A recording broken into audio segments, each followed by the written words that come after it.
Praise the lord. ప్రియమైన దేవునికి బిడ్డలారా, మీ అందరికీ హృదయపూర్వకమైన వందనాలు. ఈ రోజు మన మధ్యలోనికి యవనస్తుడు సూర్యాపేట ప్రాంతం నుంచి వచ్చారు. ఆయన యొక్క వ్యక్తిగతమైనటువంటి సాక్ష్యాన్ని ఈ రోజు మనందరితో పంచుకుంటారు. సాక్ష్యం చెబుతుండగా మనం అందరం కూడా మన జీవితంలో నేర్చుకోవాల్సిన అనేకమైన ఆత్మీయమైనటువంటి అంశాలను మనం ఈ రోజు నేర్చుకుందాం. దేవుడు తాను చేసినటువంటి తాను జీవితంలో దేవుడు ఏ విధమైనటువంటి అద్భుతమైన కార్యం జరిగించాడో ఈ రోజు ఆయనతో కలిసి మనం మాట్లాడదాం. లైవ్ ద్వారా వింటున్న యూట్యూబ్ సహోదరులందరికీ యేసుక్రీస్తు నామంలో నా వందనాలండి. నా పేరు అహరోన్. నేను సూర్యాపేట ప్రాంతం నుంచి వచ్చాను. సూర్యాపేటలో శాంతినగర్ అండి మాది. అహరోన్ సెలిగంటి నా పేరు. మొత్తము నేను, నాకు ఒక తమ్ముడు, తల్లి, తండ్రి, నాయనమ్మ, తాతయ్య, ఇది మాది ఒక ఫ్యామిలీ అండి. మొత్తం కూడా మా ఫ్యామిలీ ఇది. అయితే ఈ ఫ్యామిలీ మొత్తంలో కూడా మాకు ఒక 15 లారీల దాకా ఉన్నాయి. ఒక లారీ ట్రాన్స్పోర్ట్ ఉన్నది మాకు. వీటితో పాటు పాడి పశువులు లాంటివి మొత్తము అంత సమృద్ధిగా ఉన్నదండి. అయితే వీటన్నిటిలో కూడా బాధాకరమైన విషయం ఏంటంటే అందరూ బాగానే ఆరోగ్యంగా ఉండేది. వాళ్ళందరిలో నేను ఒక్కడిని ఎప్పుడు బలహీనంగా ఉండేది అనమాట. ఒక వారము సరిగా ఉంటే ఇంకొక వారము అనారోగ్య పరిస్థితితో బాధపడుతున్నటువంటి సందర్భాలు ఉన్నవి. వీటితో పాటు నా అనారోగ్య పరిస్థితిని బట్టి, అదేవిధంగా మా తాత ముత్తాతల నుంచి వస్తున్న దేవతల్ని ఆరాధించటము, పూజించడం లాంటిది జరిగేదన్నమాట. మేము మొత్తము మా ఇంట్లో ఎల్లమ్మ ఉండేది, ఇంటి బయట మైసమ్మ, ఉప్పలమ్మ వీళ్ళు ఉండేదన్నమాట. వీళ్ళకి పూజలు చేస్తూ, వీళ్ళు కాకుండా ఎక్కువ శాతము జాన్పాడు, తిరుపతి ఇట్లా దర్గాలకు వెళ్ళటము, ఆ రకంగా ఆరాధన చేయటం అనేది జరిగిందనమాట. అయితే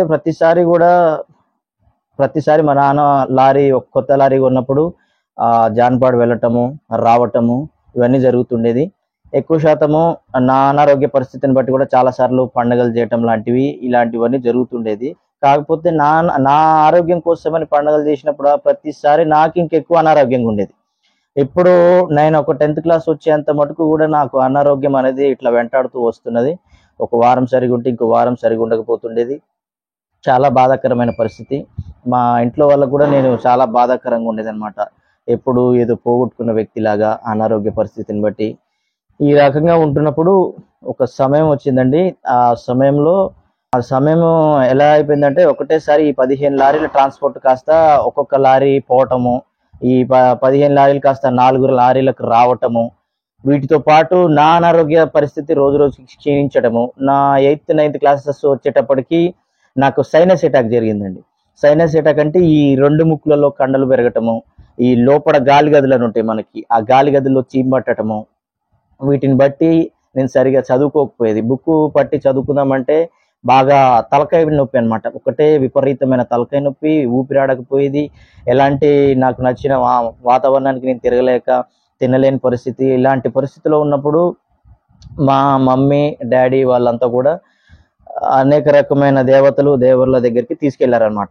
వాళ్ళు నువ్వు నన్ను నమ్ముకో, నాకు వేటను కొయ్యి, నాకు 2 మేకలు కొయ్యి, ఇవన్నీ చేస్తే మేము నీకు సమృద్ధిని ఇస్తాము, నీ కొడుకుకి మంచి ఆరోగ్యం ఇస్తాము, ఆపరేషన్ లేకుండా చేస్తామని చెప్పేసి అట్లా అనడం బట్టి చాలా సార్లు ఇట్లా ప్రతి ఒక్కరు ఇంట్లో ఎల్లమ్మకి మొక్కటము, బయట మైసమ్మ, ఉప్పలమ్మ వీళ్ళకి మొక్కటము, వీళ్ళతో పాటు మళ్ళా మా పెదనాన్న వాళ్ళ కొడుకు వీరుడైండు. ఆయన చనిపోయి వీరుడైండంట. ఆయన కూడా నన్ను మొక్కండి, నన్ను ప్రతిష్ఠించుకోండి, నన్ను మొక్కితే నేను మీకు మంచి ఆరోగ్యాన్ని ఇస్తా, ఐశ్వర్యం ఇస్తా అని చెప్పి మాట్లాడేది అనమాట. కొలుపు పోయినప్పుడు అట్లా మాట్లాడడం ద్వారా ఆయన నిలుపుకోవటము. ప్రతి నెల వచ్చేసరికి మొత్తం ఒక 5 దేవతలకి, దేవుళ్ళకి మేము ఏటలు కోయటము, పండుగలు చేయటము, ఆ పండుగల పేర్ల మీద లక్షలు ఖర్చు పెట్టడము, ఇవన్నీ జరిగింది. అయితే ప్రతి పండగకి నా అనారోగ్య పరిస్థితి ఇంకెక్కువైతే ఉండేది కానీ తగ్గపోయేది. వీటితో పాటు వీళ్ళందరినీ మొక్కటము, వీటితో పాటు మా మమ్మీ ఎట్లా అంటే ప్రతి వారం అండి, సోమవారము శివునికని, మంగళవారం ఎల్లమ్మకని, ఇట్లా బుధవారం సమ్మక్కని, ఒక గురువారం ఒకటే గ్యాప్ ఇచ్చేది. మళ్ళీ శుక్రవారం జాన్పాడని, శనివారం అది వెంకటేశ్వర్ల స్వామి అని చెప్పి వీళ్ళందరికీ మొక్కటం జరిగేది. ఈ వారం అంతట్లో కూడా గురువారం ఒకటి గ్యాప్ ఇచ్చి మిగతా వారాలన్నీ కూడా మా అమ్మ ఒక్క పొద్దులాగా ఉండటము, నా అనారోగ్య పరిస్థితిని బట్టి ఒక్కసారే అన్ని లారీల నుంచి తగ్గిపోవడం అన్న పరిస్థితి, దాన్ని బట్టి మా అమ్మ మొత్తం ఆ రకంగా ఉండటం అనేది జరిగేది అనమాట. ఇవన్నీ జరుగుతున్నప్పుడు నాకు ఏమనిపించేదంటే ఇంతమంది మొక్కుతున్నా కూడా ఆపరేషన్ చేయకోకుండా నీకు తగ్గిస్తామని చెప్తాను అని అంటుండేది. కానీ నాకు చాలా బాధాకరంగా ఉండేది. ఎట్లా అంటే ప్రతిసారి పండుగ చేస్తున్నప్పుడల్లా, ప్రతిసారి మొక్కుతున్న ప్రతిసారి ఇంకా ఎక్కువ అవుతూ వచ్చింది, కానీ నాకైతే తక్కువ కాలేదు. చాలా ఘోరమైన పరిస్థితి అనమాట. ఒక 2 సంవత్సరాలు ఆ అనారోగ్య పరిస్థితి తట్టుకోలేకుండా అయిపోయింది. మొత్తము మొత్తానికైతే ఆపరేషన్ చేయించాల్సి వచ్చింది. ఈ ఆపరేషన్ చేయించే గ్యాప్లో ఏమైందంటే నాటు వైద్యం ట్రై చేశారు. అది అనేక రకాల నూనెలు పోయటము, ముక్కులో పోసుకుంటే తగ్గుద్దని చెప్పటము, విపరీతమైన అంటే రకరకాల ప్రయత్నాలు చేసినా కూడా తగ్గలేదు. తీర్థయాత్రలు తిరిగితే తగ్గుతుందని చెప్పటం అని జరిగింది. తీర్థయాత్రలు అని చెప్పి తిరుపతి తిప్పారు, మొత్తము ఇంకా చాలా చోట్లకి తిప్పారు. వాళ్ళందరి దగ్గర తిప్పినా కూడా నాకేది కూడా ఏమీ జరగలేదండి. జరగపోవటాన్ని బట్టి ఏంది అసలు దేవుళ్ళే కదా, తగ్గించాలి కదా అని నాకు అక్కడి నుంచి ఒక ప్రశ్న స్టార్ట్ అయింది. స్టార్ట్ అవుతా మొత్తానికి ఆపరేషన్ కూడా చేయాల్సిన పరిస్థితి వచ్చింది. ఆపరేషను మొత్తానికి ఒక 7 సార్లు జరిగింది. జరిగిన ప్రతిసారి ఈ మన అరచేతి నుంచి మోచేంత బారు కాటన్ క్లాత్లు ఉంటాయి, ఆ బ్యాండేజ్ టైప్ లో ఉంటాయి కదండి, ఆ క్లాత్ తోటి ఆ ముక్కులలో కుచ్చడము, ఆ కుచ్చి ఒక వారం రోజుల పాటు వాటితోటి అట్లనే ఉండి నోటితోటి నేను గాలి తీసుకోవడము ఇలా జరిగేది. జరిగిన తర్వాత ప్రతిసారి చెకప్ కని వెళ్ళిన ప్రతిసారి అది చెకప్ కాకపోయేది, ఏది సెట్ కాకపోయేది. ఇప్పటికీ ఈ బొక్క నాకు కొంచెం క్రాస్ ఉంటుందండి, ఈ ముక్కు మధ్యలో ఉండే బొక్క. ఈ రకంగా ఎన్నిసార్లు ఆపరేషన్ చేసినా కానీ నాకు తగ్గలేదు. ఇక మొత్తానికి ఎప్పుడు యాంటీబయాటిక్ మెడిసిన్ వాడేది, చాలా స్ట్రాంగ్ మెడిసిన్. ఆ మెడిసిన్ వాడుతూ ఉండేది. అప్పటి వరకు నాకు లేని కోపం కూడా వచ్చేసింది అనమాట. అప్పటి వరకు అసలు నేనేంది ఎప్పుడు డల్గా ఉండి ఒంటరి ప్రపంచము. నాకున్న అనారోగ్య పరిస్థితిని బట్టి నేను చదువుకుంటున్న టైంలో ఆ చీము అనే పట్టడం ద్వారా అది కారటము, విపరీతమైన కౌసు వాసన లాంటిది, అంటే విపరీతమైన బ్యాడ్ స్మెల్ రావటము, దాన్ని బట్టి ప్యాంట్ జేబులలో ఇటు ఒక జేబులో అటొక జేబులో ఖర్చీఫ్లు పెట్టుకోవడము, పై జేబులో ఖర్చీఫ్, ఇట్లా ఎప్పుడు నా దగ్గర ఒక 2-3 క్లాతులు ఉండేది అనమాట. ఎందుకంటే ఇది బాగా కారటాన్ని బట్టి స్మెల్ వస్తుంటది, గలీజ్గా ఉంటుంది. ఇవి ఎప్పుడు చీదుతా ఉండటము, బాగా విపరీతమైన తలకాయ నొప్పితో ఒక 2 సంవత్సరాల పాటు నేను బాధపడటం జరిగింది. బాధపడుతున్న సందర్భాల్లో అనేక సందర్భాల్లో మధ్యరాత్రి పూట అంటే నైట్ టైమ్స్ శ్వాస సరిగా ఆడక, సరిగా తినక విపరీతమైన బాధతో నైట్ టైము బాగా ఏడ్చేదనమాట. ఏంది నా పరిస్థితి, ఇంతమందిని మొక్కుతున్నాము, ఇంతమంది నాకు మేకలు గోయి, గొర్రెలు గోయి అంటున్నారు, కోళ్ళను గోయి అంటున్నారు, మొక్కు అంటున్నారు, నువ్వు ఆడ ప్రతిష్ఠించి ఈడ గుడిగట్టు అని చెప్పేసి అంటున్నారు. ఇన్ని చేస్తున్నా కూడా అనారోగ్య పరిస్థితి అనేది తగ్గట్లేదు. ఈ బాధ ఏంది, అసలు నేను ఎవరిని, అసలు నేను ఎందుకు వచ్చిన ఇక్కడికి, అసలు నేను ఎందుకు పుట్టాలి, నేను పుట్టి ఏం చేయాలి, అసలు ఏం సాధించాలి, ఇలాంటి ప్రశ్నలన్నీ మైండ్లో తిరగటము. పోనీ దేవుళ్ళు అనే వాళ్ళు ఉన్నారు కదా, ఎంతమంది దేవుళ్ళు ఉన్నారు, నిజంగా దేవుడు అనే వాళ్ళు ఎవరైనా ఉంటే నన్ను దర్శించాలా, నన్ను దర్శించి నాకున్న అనారోగ్య పరిస్థితి నుంచి నాకు విడుదల ఇవ్వాలి అని చెప్పి నా మైండ్లో ఎప్పుడు ఇట్లా ప్రశ్నలు మెదలాడుతూ ఉండేది. మెదలాడుతూ ఉంటే ఇప్పుడు ఈ ఏటలు గోయించుకున్న ఎల్లమ్మ, ఉప్పలమ్మ, మైసమ్మ, వీరుడు, ఈ జాన్పాడు, ఈ దర్గా జాన్పాడు సైదుల్ బాబా అంటారు ఆయన వీళ్ళతో పాటు మా ఇంటి దగ్గర ఒక దర్గా ఉండేది, అక్కడ వీళ్ళందరూ కూడా దేవుళ్ళమని చెప్తున్నారు, మమ్మల్ని మొక్కని చెప్పని అంటున్నారు, ఏటలు గోయించుకుంటున్నారు, కానుకల్లాగా మొత్తం కానుకలు పెట్టినప్పుడల్లా 10,000కి పైకి తక్కువైతే ఎప్పుడు తీసుకుపోయేది వాళ్ళు, ఇట్లా కానుకలు పెట్టడం ఇవన్నీ జరుగుతుండేది. అయితే ఈ గ్యాప్ లో వీటితో పాటు మా తాతయ్య కుండలు చేస్తాడు మా తాతయ్య. ఆయన కుండలు చేసేటప్పుడు ఆ కుండను చేసి దానికి డిజైన్స్ వేసి దాన్ని దేవుడు అనేది. మా తాతయ్య రూపం ఇచ్చిన దాకా రూపం లేని ఒక కుండని ఆయన దేవుడు అనేది, దాన్ని ఎల్లమ్మ అని అనటము, ఉప్పలమ్మ అని అనటము, లేకుంటే దాన్నే వీరుడు అని అనటము, ఇట్లా దేవుళ్ళు అనేది. అంటే ఈయన మట్టి పిసికి దాన్ని తొక్కి ఆ రకంగా తీసుకొచ్చి చేసింది దేవుడు ఎట్లయితుంది. ఒకవేళ సరే కొండ అనేది చేసిండు దేవుడు అన్నాడు, దేవుడైతే నాతోటి మాట్లాడాలి, లేకుంటే నాకున్న అనారోగ్య పరిస్థితి నుంచి నాకు విడుదల ఇవ్వాలి అని. ఆ అనారోగ్య పరిస్థితి నుంచి ఏమైందంటే అసలు దేవుడెవరు, నన్ను ఎందుకు సృష్టించిండు, ఇదంతా ఏంది అనే ప్రశ్నలు నాలో కదలాడటం స్టార్ట్ అయింది. వీటితో పాటు ఏం జరిగిందంటే ఇంకా అనేక రకమైన రామాయణము, మహాభారతం లాంటివి ఇవన్నీ కూడా జరుగుతుండేదన్నమాట. అంటే చదవటం లాంటివి చేసేదన్నమాట. అంటే అట్లనైనా నాతోటి ఏమన్నా దేవుడు అనే వాళ్ళు ఎవరైనా ఉంటే మాట్లాడతారేమో అని ఇవన్నీ చదవడం జరిగేదన్నమాట. ఇవన్నీ చదువుతున్నప్పుడు కూడా నాతోటి ఎవరు కూడా మాట్లాడుతున్నట్టు నాకేం అనిపించలేదు. వాటితో పాటు నాకున్న అనారోగ్య పరిస్థితి నుంచి నాకు విడుదల రావట్లేదు. ఇంతమంది దేవుళ్ళు ఉన్నారు, 7 జన్మలు అంటున్నారు, జన్మకు ఒక రూపం అంటున్నారు. మరి ఇంత జన్మకు ఒక రూపం అన్నప్పుడు ఇంతమంది దేవుళ్ళు ఏంది? అయ్యప్ప ఏంది, మైసమ్మ ఏంది, ఉప్పలమ్మ ఏంది, ఎల్లమ్మ ఏంది, నన్ను మొక్కని ఇంట్లో ఒక ఆమె ఉంటది, బయట ఒక ఆమె ఉంటది. వీళ్ళు కాకుండా మళ్ళీ మా పెద్ద మూలంటి దగ్గర నన్ను మొక్కు, నువ్వు నన్ను మొక్కితే నేను కలగదుపుతా, మేము అందరం ఒకటే అన్నట్టుగా మాట్లాడతారు. కానీ నాకు పోయి ఇట్లా ఏటలు, ఇదంతా ఒకలాంటి డిస్టర్బెన్స్ అనమాట. ఇంతమంది దేవుళ్ళు ఏంది అనేది నా మైండ్ లో ఒకటి కదలటం స్టార్ట్ అయింది. వీటితో పాటు ఇంతమంది దేవుళ్ళు, పురాణాలు ఇవన్నీ చదవటము, తాళపత్ర గ్రంథాలన్నీ ఇవి చదవటము, ఇవన్నీ చదవటానికి కారణం ఏంటంటే మా తాతయ్య, మమ్మీ వాళ్ళ డాడీ. ఆయన ద్వారా నేను ఇవన్నీ చదవటం స్టార్ట్ చేసినా కానీ నాకు ఎక్కడ కూడా దేవుడు ఉన్నాడన్న సంగతి, నేనే దేవుడిని అని చెప్పేసి ఎక్కడ కూడా ఏ గ్రంథంలో కూడా రాయటం నేను చూడలేదు. వాటితో పాటు ఈ ప్రశ్నలు మైండ్ లో మెదలటం, ప్రతి 2 సంవత్సరాలలో ప్రతిరోజు అంటే నైట్ లో నేను ఏడవటము, అసలు ఏంది నా పరిస్థితి ఏంది, నేను ఎందుకు పుట్టినా, నాకు ఈ టార్చర్ ఏంది. నా ఏజ్ పిల్లలు బయట ఆటలు ఆడుకుంటున్నారు, వాళ్ళకి ఇష్టం వచ్చినట్టు తిరుగుతున్నారు, ఎంజాయ్ చేస్తున్నారు. నేనేమో అసలు ఏదో పోగొట్టుకున్నోడ్లాగా, ఎప్పుడు ఒంటరోడ్లాగా ఏడవటము. ఎప్పుడు అంటే నేను మళ్ళీ మామూలుగా ఎవరిలోనైనా కలిసి మాట్లాడదామన్నా సమయం సందర్భం లేకుండా మైండ్ ఆఫ్ వ్యక్తిలాగా మాట్లాడటము. వాళ్ళు నువ్వు ఈ సోదిగాడరా అని చెప్పేసి వాళ్ళు అనటము, వాళ్ళ మాటలను బట్టి చూపులను బట్టి నాకు బాధ అనిపించి ఇంకా మనుషులకు కూడా ఎక్కువ శాతం నేను ఉండకపోయేదండి. మనుషులకి కూడా నేను ఎక్కువ శాతం దగ్గర ఉండకపోయేది అనమాట. ఎందుకంటే వాళ్ళ మాటల్ని బట్టి నాకు బాధ కలగటము. అంటే ఇక నేను మాట్లాడే మాటలు కూడా అలాగే ఉండేది అనమాట. సమయం లేకుండా, సందర్భం లేకుండా, సమయానికి తగ్గట్టు కాకుండా, సందర్భానికి తగ్గట్టు కాకుండా సోది మాట్లాడినట్టు అనిపించేది. ఈ రకంగా మనుషుల మాటలను బట్టి బాధ కలిగి ఇక నేను ఎప్పుడు నాది ఇక ఒంటరి ప్రపంచంలాగా ఉండేది. ఒంటరి ప్రపంచం అయినా కానీ ఆ నా దగ్గర అప్పటికైనా అమౌంట్ విషయంలో అయితే ఎక్కడ కూడా కొరత లేదు. అసలు మినిమం ఆ స్కూల్ టైంలో నుంచి కూడా అప్పుడున్న పరిస్థితిని బట్టి స్కూల్ టైం నుంచి కూడా నా దగ్గర నా పర్సులో ఎప్పుడు ఒక 1000 రూపాయలు 1500 మెయింటైన్ చేయటం, నేను ఆ కోళ్ళని సాకటము, వీటిని అమ్మటము, ఇవి చేస్తా నా దగ్గర ఉండేది అనమాట. వీటితో పాటు మా నాన్న నాకు పాకెట్ మనీ ఇవ్వటము ఇట్లా జరిగేది. జరుగుతున్నప్పుడు ఒక పరిస్థితి వచ్చింది, నాకు 7 సార్లు ఆపరేషన్ జరిగినా కూడా తగ్గకపోవటం దీన్ని బట్టి మా నాన్నకి ఏమనిపించిందంటే, ఇప్పుడు మా అమ్మ ప్రతి వారము ఒక్క పొద్దులుండి ఉపవాసం ఉండి వాళ్ళకి మొక్కుతున్నదిగా, వాళ్ళకి మొక్కుతున్నప్పుడు వాళ్ళ ఏమో ఒంటి మీదకి వచ్చేదనమాట. వాళ్ళు ఎంతసేపటికి నాకు కొబ్బరికాయలు, నువ్వు వారం ఉన్న 7 శుక్రాలు 36 శుక్రారాలు ఇట్లా తిరుగు, ఇట్లా కొబ్బరికాయలు కొట్టు, నాకు ఒక కోడినివ్వు, నాకు ఒక ఏటనివ్వు అని మా అమ్మలో నుంచి కూడా అదే మాట్లాడేది. ఈ మాట్లాడితే ఇప్పటి వరకు చేస్తూనే ఉన్నా కదా, మరి నా దగ్గర ఇప్పుడు మా డాడీ ఏమో మధ్యలో కలుగజేసుకొని, సరే నువ్వు అడిగినావుగా, నేను అప్పు లేకుండా నీకు తీసుకొచ్చుకోవాలి, అప్పు చేసి నీకు తీసుకొచ్చిస్తే నువ్వు దేవుడు ఏందని చెప్పి ఆయన అడగటం స్టార్ట్ చేసిండు. కానీ తాత ముత్తాతల నుంచి మా నాన్న వాళ్ళ నాన్న సలిగంటి ధర్మయ్య దగ్గర నుంచి స్టార్ట్ అయింది ఈ కథ అంతా. ఆయన దగ్గర నుంచి తరతరాలు ఆ ఎల్లమ్మని, ఉప్పలమ్మని, మైసమ్మని వీళ్ళని మొక్కడం జరిగింది.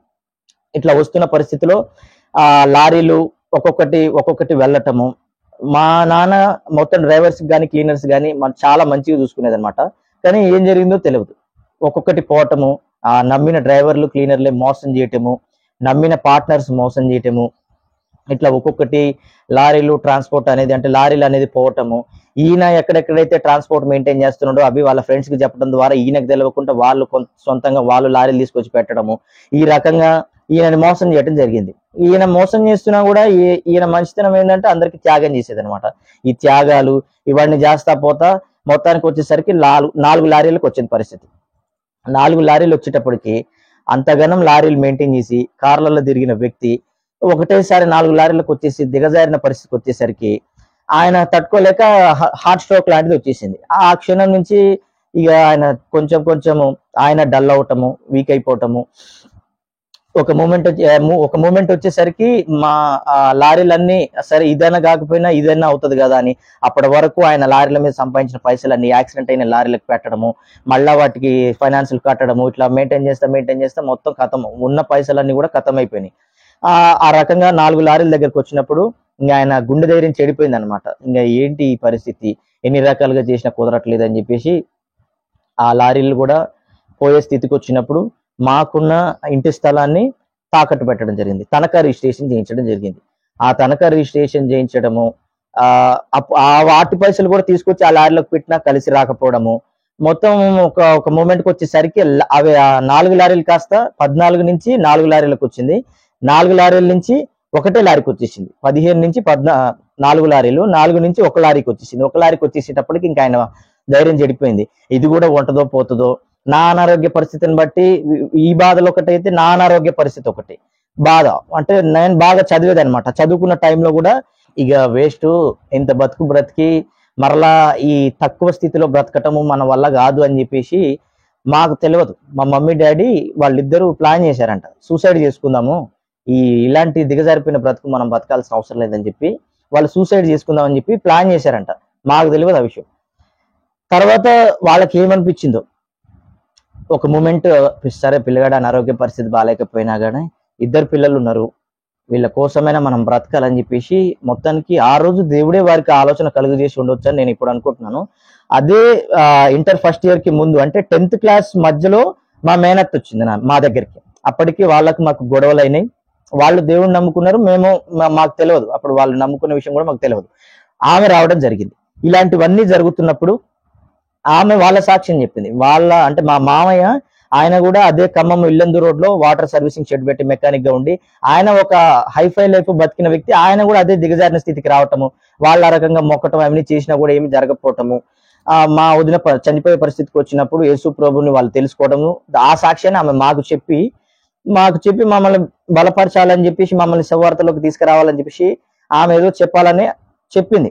నాకేంటంటే నా చిన్నప్పటి నుంచి కూడా తెల్ల బట్టలు వేసుకొని ఈ యేసుక్రీస్తు మందిరము వీళ్ళంతా కూడా నాకు ఎట్లా ఉండదంటే కులం తక్కువ దేవుడు ఆయన. అంటే మా నాయనమ్మ ద్వారా మనకి ఇది ఇట్లా రావటం జరిగింది అనమాట. ఆమె కులం తక్కువ దేవుడు అన్నట్టుగా నా మైండ్ లో అట్లా పడిపోయింది అనమాట. ఆ రకంగా తెల్ల బట్టలు వేసుకున్న వాళ్ళు వచ్చినప్పుడు కానీ యేసు ప్రభు నమ్ముకోవాలమ్మా అని ఎవరైనా చెప్పినప్పుడు కానీ నేను వాళ్ళని ఎక్కిరించేది.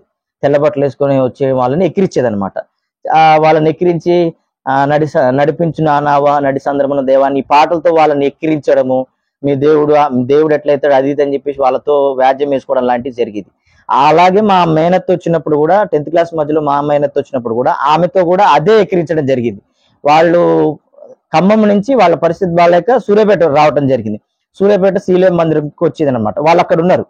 వాళ్ళు ఉండి ఇట్లా యేసుప్రభు గురించి చెప్తున్న ప్రతిసారి చెప్పిర్లే అమ్మా వెళ్ళండి, చెప్పిరుగా నువ్వుకో, ఇక అందరిది అయిపోయింది, ఈయన ఒకడు ఉన్నాడు ఆ దేవుడు, ఆయన దేవుడు ఏంది, అసలు యేసుప్రభు దేవుడు ఎట్లయితాడు, ఆడి దేవుడు ఏంది అని ఇట్లా నాకు ఆ గర్వము ఎక్కువయో మరి ఏమో తెలియదు కానీ వాక్యాలు మాత్రం వినేది. నేనే దేవుడిని అని చెప్పేసి ఇలాంటి వాక్యాలు చదివినప్పుడు చర్చి ముందల గోడల మీద రాసినప్పుడు నేనే దేవుడిని అంటాడు ఏందినా, మిగతా వాళ్ళు దేవుళ్ళు కాదా, 33,333 కోట్ల మంది దేవతలు ఉన్నారని చెప్పేసి హిందూ పురాణాలు చెప్తుంటే, మా తాతయ్య వాళ్ళు చెప్తుంటే మళ్ళీ ఈయన దేవుడు నేనే దేవుడిని అంటాడు ఏంది అంటే మిగతా వాళ్ళు దేవుళ్ళు కాదా, నేనే దేవుడిని అంటాడు, నా ద్వారా తప్ప దేవుడు నిత్య జీవానికి చేరలేడు అంటాడు ఏదని చెప్పేసి ఈ వాక్యం అనేది నా మైండ్ లో పనిచేస్తూనే ఉండేది. అది ప్రశ్నలు వస్తున్నది కానీ యేసుప్రభు దేవుడు అంటే ఒప్పుకోపోయేది. ఆ సంవత్సరం అంటే 10th క్లాస్ మధ్యలో మా మేనత్త వచ్చి చెప్పినప్పుడు ఆడి దేవుడు ఏంది అని చెప్పేసి ఎవరి గురించి అయితే నేను అన్నానో అదే యేసుప్రభుని కరెక్ట్ గా సంవత్సరం గ్యాప్ లో ఆమె వచ్చిపోయిన రోజు మా ఇంటికి ఒక తెల్లటి పావురము, అంటే అప్పటి వరకు ఎప్పుడు కూడా మా ఇంటి సైడ్ పావురాలు లాంటివి ఎప్పుడు నేను చూడలేదు. ఆ రోజు ఒక తెల్లని పావురం వచ్చి మా ఇంటి మీద వాలింది.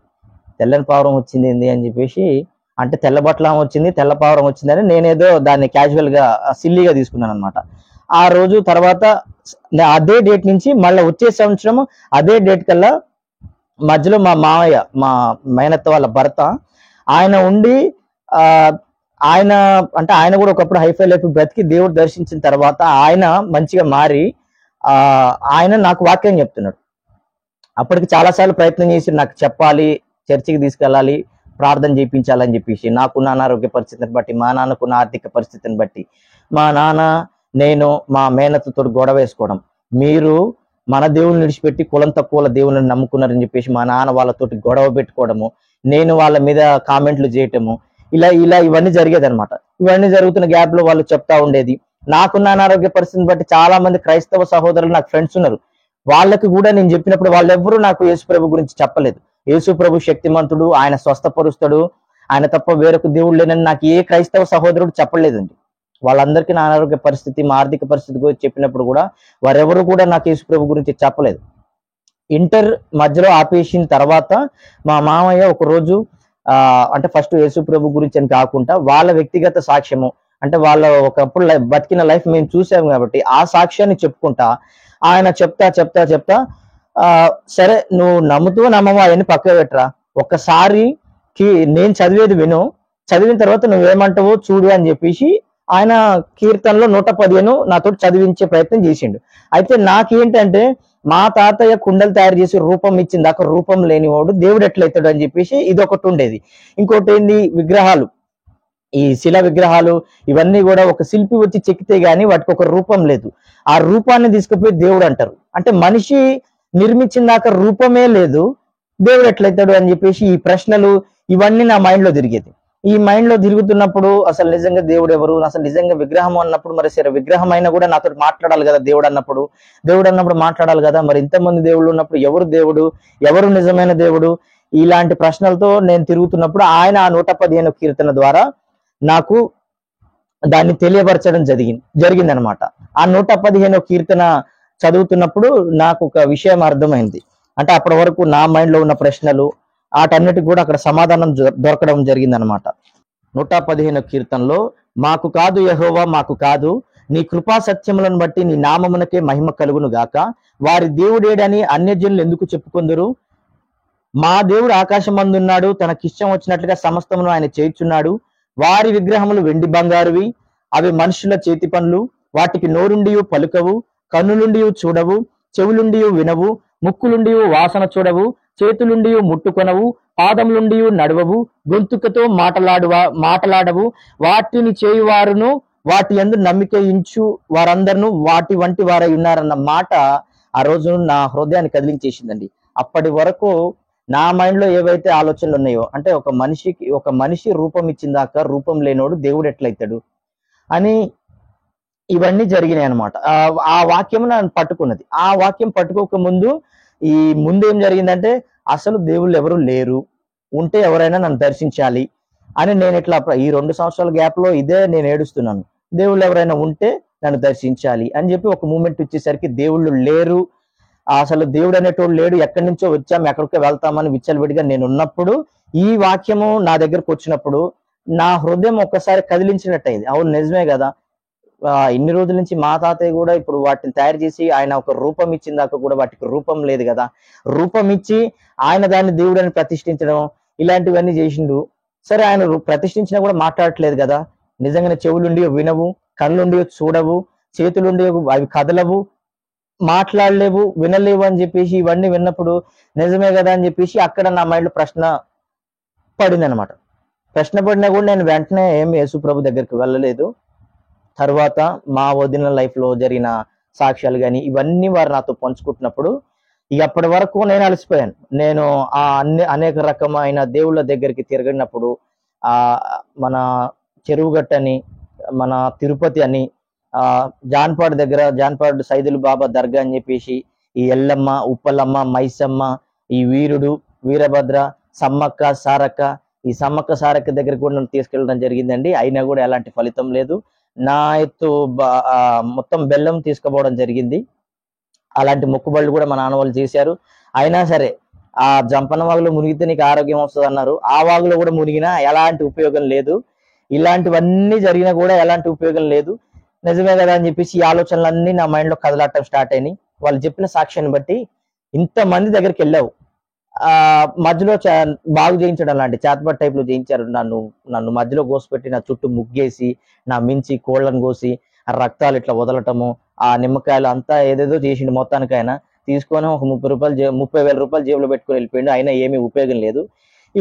ఇవన్నీ చూసినావు కదా నువ్వు, ఇవన్నీ చూసినా కూడా నీకు ఎలాంటి ఉపయోగం లేదు కదా. ఒక్కసారి సరే నువ్వు ఆయన నమ్ముకోవో అది వేరే విషయం. ఒక్కసారి నువ్వు రా, నువ్వు వచ్చి నువ్వు అయ్యగారితో ప్రార్థన చేయించుకో. ఆయన ఏం చేయడు, నువ్వు ప్రార్థన చేయించుకో. ప్రార్థన చేయించుకున్న తర్వాత నీకు అనిపిస్తే నువ్వు రా, లేకుంటే నువ్వు రాబాక అని చెప్పేసి ఆమె మాట్లాడడం జరిగింది. నాకున్న అనారోగ్య పరిస్థితిని బట్టి ఎట్లా ఉండేదంటే వర్షాకాలం వచ్చినా చలికాలం వచ్చినా లోపల టీషర్టు పైన స్వెటరు, ఆ స్వెటర్ పైన ఇంకొక 2-3 రగ్గులు కప్పుకుంటే గానీ నాకున్న ఆ యొక్క సైనస్ ప్రాబ్లాన్ని బట్టి నాకు కొంచెం కుదుట ఉండకపోయేది అనమాట. అలాంటి పరిస్థితిలో మొత్తం ఆ 2 సంవత్సరాల వ్యవధిలో కూడా నాకు ఫ్రై ఆలుగడ్డ ఫ్రై, దొండకాయ ఫ్రై, ఈ ఫ్రైలతో పెట్టి నాకు అసలు తిండి మీద కూడా వెళ్ళిపోయింది అనమాట. ఈ చారు రసం లాంటివి తింటే ఏమైందంటే ముక్కులో మంట మండేది. ఇలాంటి పరిస్థితిలో అంటే నా ఫ్రెండ్స్ వీళ్ళంతా కూడా నా దగ్గర వాసన బట్టి వాళ్ళ దగ్గర నా దగ్గర కూర్చోపోవడము, మిగతా వాళ్ళంతా ఐస్ క్రీమ్లు తింటా, కూల్ డ్రింక్స్ తాగుతా, వర్షంలో తిరుగుతా. నాకు వర్షంలో తడవటం అంటే తిరగటం అంటే బాగా ఇష్టం. ఈ అనారోగ్య పరిస్థితిని బట్టి వాళ్ళందరూ ఎంజాయ్ చేస్తుంటే వాళ్ళని చూసి ఏంది నేను ఒక్కడనే ఎందుకు ఇలా ఆలోచించాలి, నా ఒక్కడికే ఏంది ఈ పరిస్థితి అని చెప్పేసి ఆలోచిస్తున్నప్పుడు వాళ్ళు ఇలా దేవుని గురించి చెప్పి వాళ్ళు అదే మా సూర్యాపేట శాంతినగర్ లోని సీలోయం వర్షిప్ సెంటర్ ఉంటుందండి, సిల్వన్న పాస్టర్, ఆయన దగ్గరికి తీసుకెళ్లడం జరిగింది. ఆయన దగ్గరికి తీసుకెళ్లిన తర్వాత నేనేమనుకున్నానంటే ఇప్పుడు గుళ్ళు గోపురాలు ఇవన్నీ తిరిగినాం కదా, అంతగానం తిరుపతి కొండ ఎక్కి తిరిగి తిరిగి గంటలు గంటలు క్యూలో నిలబడి దేవుని చూద్దాం అని చెప్పేసి అట్లా కళ్ళు మూసుకుని ఇట్లా కళ్ళు తీసేటప్పటికి ఒక తూపు దూస్తే లోపల నోళ్ళు బయటకు వెళ్ళిపోవడము, దేవుడు ఏడంటే చూసినావు కదా అదే దేవుడు అని చెప్పేసి అనటం, దేవుడు ఏడి అసలు ఇంతగానో వెయిట్ చేసి చెమటలు కక్కేటట్టు కాళ్ళు వచ్చేటట్టు దేవుడు ఏడి అని చెప్పేసి యాదగిరి గుట్లో కూడా అదే పరిస్థితి. ఆ టైంలో ఎవరు ఎమ్మెల్యేనో ఎవరో వచ్చారంట, ఆయన రావటాన్ని బట్టి అక్కడ కూడా దేవుడు చూద్దాం అప్పటిదాకా వెయిటింగ్ చేసి అక్కడ కూడా దేవుడు కనపడిపోయేసరికి ఒక తోపు తోశారు, దేవుడు లేడు. నేనేమనుకున్నా అంటే యేసుప్రభు దేవుడు అని నేను ఎప్పుడు ఒప్పుకోలేదు, వీళ్ళని క్రైస్తవులను ఎక్కిరించిన కదా. చర్చికి వెళ్ళిన తర్వాత విగ్రహాలు ఉంటాయేమో అంటే నాకు తెలియదు కదా దేవుడు ఆత్మస్వరూపి అని చెప్పేసి చర్చికి వెళ్ళిన తర్వాత ఎక్కడ కూడా విగ్రహాలు కనపడట్లేదు. అయ్యగారు ఏం ప్రార్థన చేసుకుంటాడు మేము పోయేటప్పటికి. ఆయన ఉండి నా ముక్కు మీద చేపెట్టి నేను ప్రార్థన చేస్తున్నాను, నీకు నువ్వు నమ్ము, నీకున్న పరిస్థితి ఏదైతే ఉన్నదో అదంతా నీకు సెట్ అయిపోతుంది, నేను ఇప్పుడు నీ లోపలికి దేవదూతలను పంపిస్తున్నా, వాళ్ళు మొత్తం క్లియర్ చేస్తారు అని చెప్పి 5 నిమిషాలకు మించి ఎక్కువ ప్రార్థన చేయలేదండి ఆయన. 5 నిమిషాలు ప్రార్థన చేసిండు. ఇప్పటి వరకు అంతగానో లక్షలు ఖర్చు పెట్టి గంటలు దేవుడు అని చెప్పేసి ఎదురు చూసిన నేను ఈ 5 నిమిషాలు ప్రార్థన చేస్తే ఏం జరుగుతుంది అన్నట్టుగా నేనున్నాను.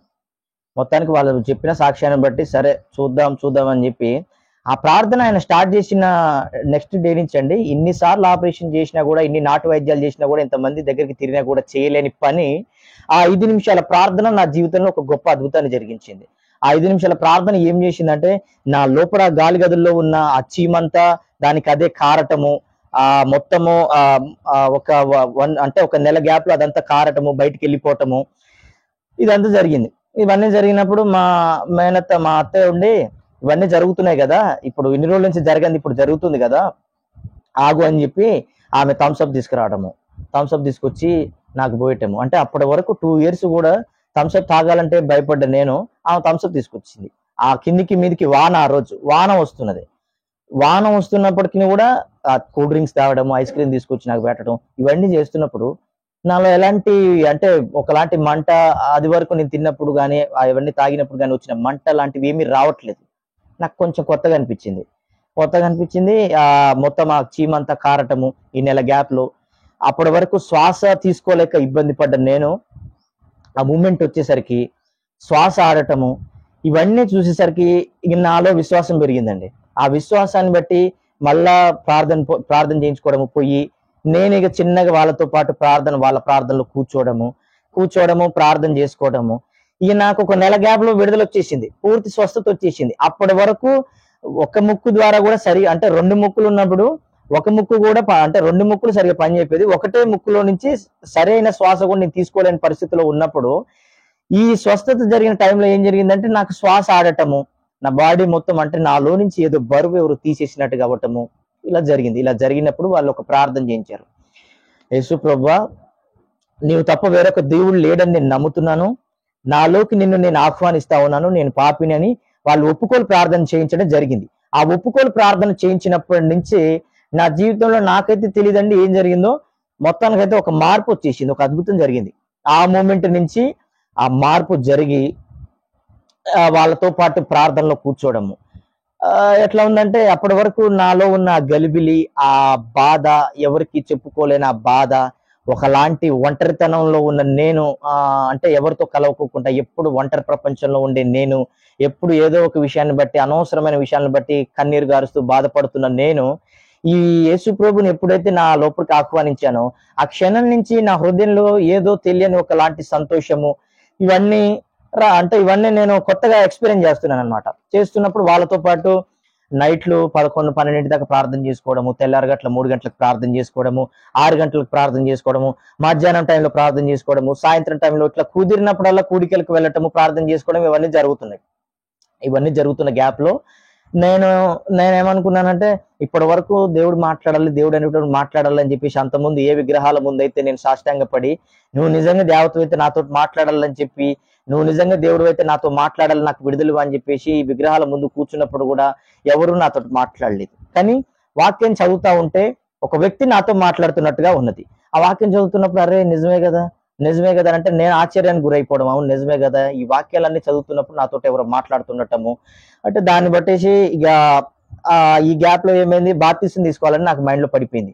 ఇక ఓకే, ఆ 2 సంవత్సరాల గ్యాప్ లో నన్ను ఎవరైతే బాగు చేసిరో ఆడే దేవుడు అనుకుంటా. నేను ఎట్లే అన్నానండి, ఆడే దేవుడు అనుకుంటా, లేకుంటే ఇక దేవుళ్ళు అనేటోళ్ళు లేరు అనుకుని నాకు ఇష్టం వచ్చినట్టు జీవిస్తాను నేను అనుకున్న వ్యక్తిని ఏదైతే యేసు ప్రభుని ఆడు ఈడు అని చెప్పేసి అన్నానో, సంవత్సరం తర్వాత అదే యేసు ప్రభు దగ్గరకు వచ్చి, యేసు ప్రభువా ఇదే సంవత్సరం క్రిందట నిన్ను గురించి నేను ఆడు దేవుడు ఏంది అని చెప్పేసి నిన్ను గురించి దూషణకరమైన మాటలు మాట్లాడిన వ్యక్తిని నాకు నువ్వు స్వస్థత ఇచ్చావు, నన్ను క్షమించు, మరలా నేను అన్నాడు కూడా నా నోటి వెంట అలాంటి మాటలు పలకని చెప్పేసి ఆ రోజు నేను క్షమాపణ అడగడం జరిగింది. కరెక్ట్ గా సంవత్సరం గ్యాప్ లో ఇది జరిగింది. సంవత్సరానికి ముందు నేను ఆయనను తిట్టటము, దూషించటము, ఆయన అపహాస్యం చేసినట్టుగా, హేళన చేసినట్టుగా మాట్లాడటము, ఆ సంవత్సరం తర్వాత మళ్ళీ అదే డేట్కి మోకాళ్ళు వేసి యేసు ప్రభువా నన్ను క్షమించు అని చెప్పేసి నేను ఒప్పుకోలు ప్రార్థన చేయడం జరిగింది అనమాట. అప్పుడు ఏమైంది, బాప్తిసం తీసుకోవాలన్నప్పుడు మా పాస్టర్ గారు సిల్వన్న దగ్గరికి వెళ్ళి, అన్న నేను బాప్తిసం తీసుకుంటా అన్న అంటే, ఆయన ఉండి బాప్తిసం అంటే అంత ఆశామాషికి ఇచ్చేది కాదు, నువ్వు ఒక 1 నెల రోజులు రా ఫస్ట్ చర్చికి, నువ్వు ఒక 1 నెల రోజులు వచ్చిన తర్వాత దాన్ని బట్టి అప్పుడు చూద్దాము అని ఆయన అన్నాడు. అయితే ఈ గ్యాప్ లో నేను ఇప్పుడు బాప్తిసం తీసుకోవాలంటే, మరి ఇప్పుడు మా ఇంట్లో మమ్మీ డాడీ ఉన్నారు, తమ్ముడు, నాయనమ్మ, తాతయ్య, మళ్ళీ పక్కన మా అమ్మమ్మ తాతయ్య వీళ్ళందరూ ఉన్నారు. వాళ్ళు ఎట్లా ఒప్పుకోరు. మా మేనత్త అంటే వాళ్ళు కులం తక్కువ దేవుడు నమ్ముకుందని చెప్పేసి వాళ్ళందరూ కూడా ఏమైనా హేళన చేయటము, అపహాస్యం చేయటం ఇలాంటివన్నీ చేసేది.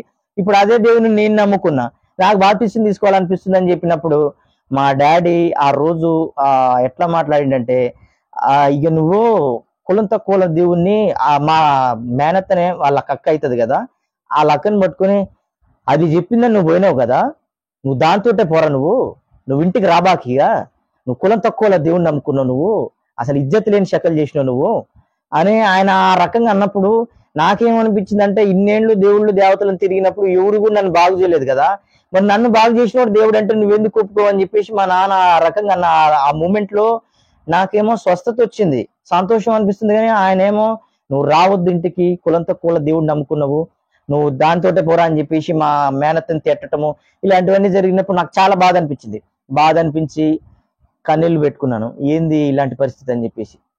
ఆ పరిస్థితి జరిగిన తర్వాత ఒక రోజు అంటే ఇక ఎంతైనా అన్ని మాటలన్నా కూడా నేనంటే మా నాన్నకి ప్రేమ కాబట్టి, ఆయన ఈ నెల గ్యాప్ లో నాకు జరిగిన దాన్ని బట్టి, నేను ఆరోగ్యంగా తిరగటాన్ని బట్టి, నేను ఎప్పుడు ఏదో పోగొట్టుకున్న వ్యక్తిలాగా ఉండే వ్యక్తిని, అంటే నవ్వటం ఇలాంటివన్నీ మనకు తెలియదు, ఎప్పుడు కూడా ఏడుస్తా ఏదో పోగొట్టుకున్న వ్యక్తిలాగా ఇట్లా మైండ్ ఆబ్సెంట్ పర్సన్ లాగా ఉండేదన్నమాట.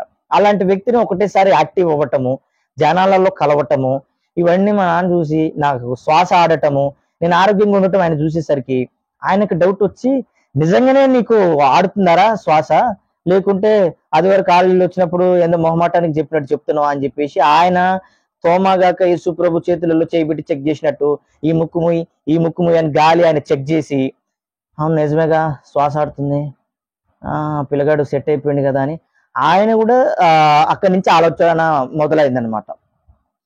మొదలైంది. అక్కడి నుంచి నేను మా మేనత్త, అప్పటి వరకు యేసు ప్రభు దేవుడు కాదు, కులం తక్కువ దేవుడు, ఆడు దేవుడు ఏందని చెప్పేసి అన్న వ్యక్తిని ఆ క్షణం నుంచి నేను కూడా మా నాన్నకు సువార్త చెప్పడం స్టార్ట్ చేసిన. అవును నిజంగా వాక్యం ఇట్లా చెప్తుంది చూడన్నా, మామయ్య వాక్యం చూపించిందని నేను ఆయనకు సువార్త చెప్పటము, మా మామయ్య చెప్పటము, మా మేనత్త ఆయనకు సువార్త చెప్పటము, ఇట్లా జరుగుతున్న నెల గ్యాప్ లో ఆయన కూడా మొత్తానికైతే యేసు ప్రభు దేవుడు అని ఆయన నమ్మటం జరిగింది. ఆయన నమ్మిన తర్వాత మా అమ్మాయింది, నా కొడుకు బాగా అయితే చాలని అనుకున్న ఆమె, నా కొడుకు బాగా అయిపోయింది కదా, ఆమె వారంలో ఒక రోజు గ్యాప్ ఇచ్చి మిగతా రోజులంతా కూడా ఉపవాసం ఉండి వీళ్ళే దేవుళ్ళు అని చెప్పేసి ఎవరైతే మొక్కిందో వాళ్ళందరూ చేయలేని పని యేసుప్రభు చేసినప్పుడు యేసుప్రభు నమ్ముకుంటే ఏంది అని ఆమె నా సాక్ష్యాన్ని బట్టి ఆమె తిరగటం జరిగింది. వీరిద్దరు తిరిగినప్పుడు మా తమ్ముడు నన్ను చూసిండు కదా, అంతగానో ఒక వారం మంచిగా ఉంటే ఇంకో వారం అనారోగ్య పరిస్థితిలో ఉన్న నేను, మా తమ్ముడు వాడు ఎప్పుడు కూడా అనారోగ్య పరిస్థితి అనేది వాడికి లేదు. వాడు ఎప్పుడు ఒక ఐరన్ మ్యాన్ లాగా ఉండేదన్నమాట. ఎప్పుడో ఒక జ్వరము, ఒక దగ్గు లాంటివి ఇలాంటివి ఏవి కూడా వాడికి లేవు. నాకే నాకే ప్రతి వారం ఒక వారం సరిగా ఉంటే, ఒక వారం అనారోగ్య పరిస్థితితో ఉన్న నేను, నన్ను చూసేసరికి మా తమ్ముడు కూడా అవును నిజమే కదా, ఇన్ని రోజుల నుంచి చేస్తున్నదంతా కూడా వేస్ట్ అయినట్టుంది అని చెప్పేసి మా తమ్ముడు తిరగటము.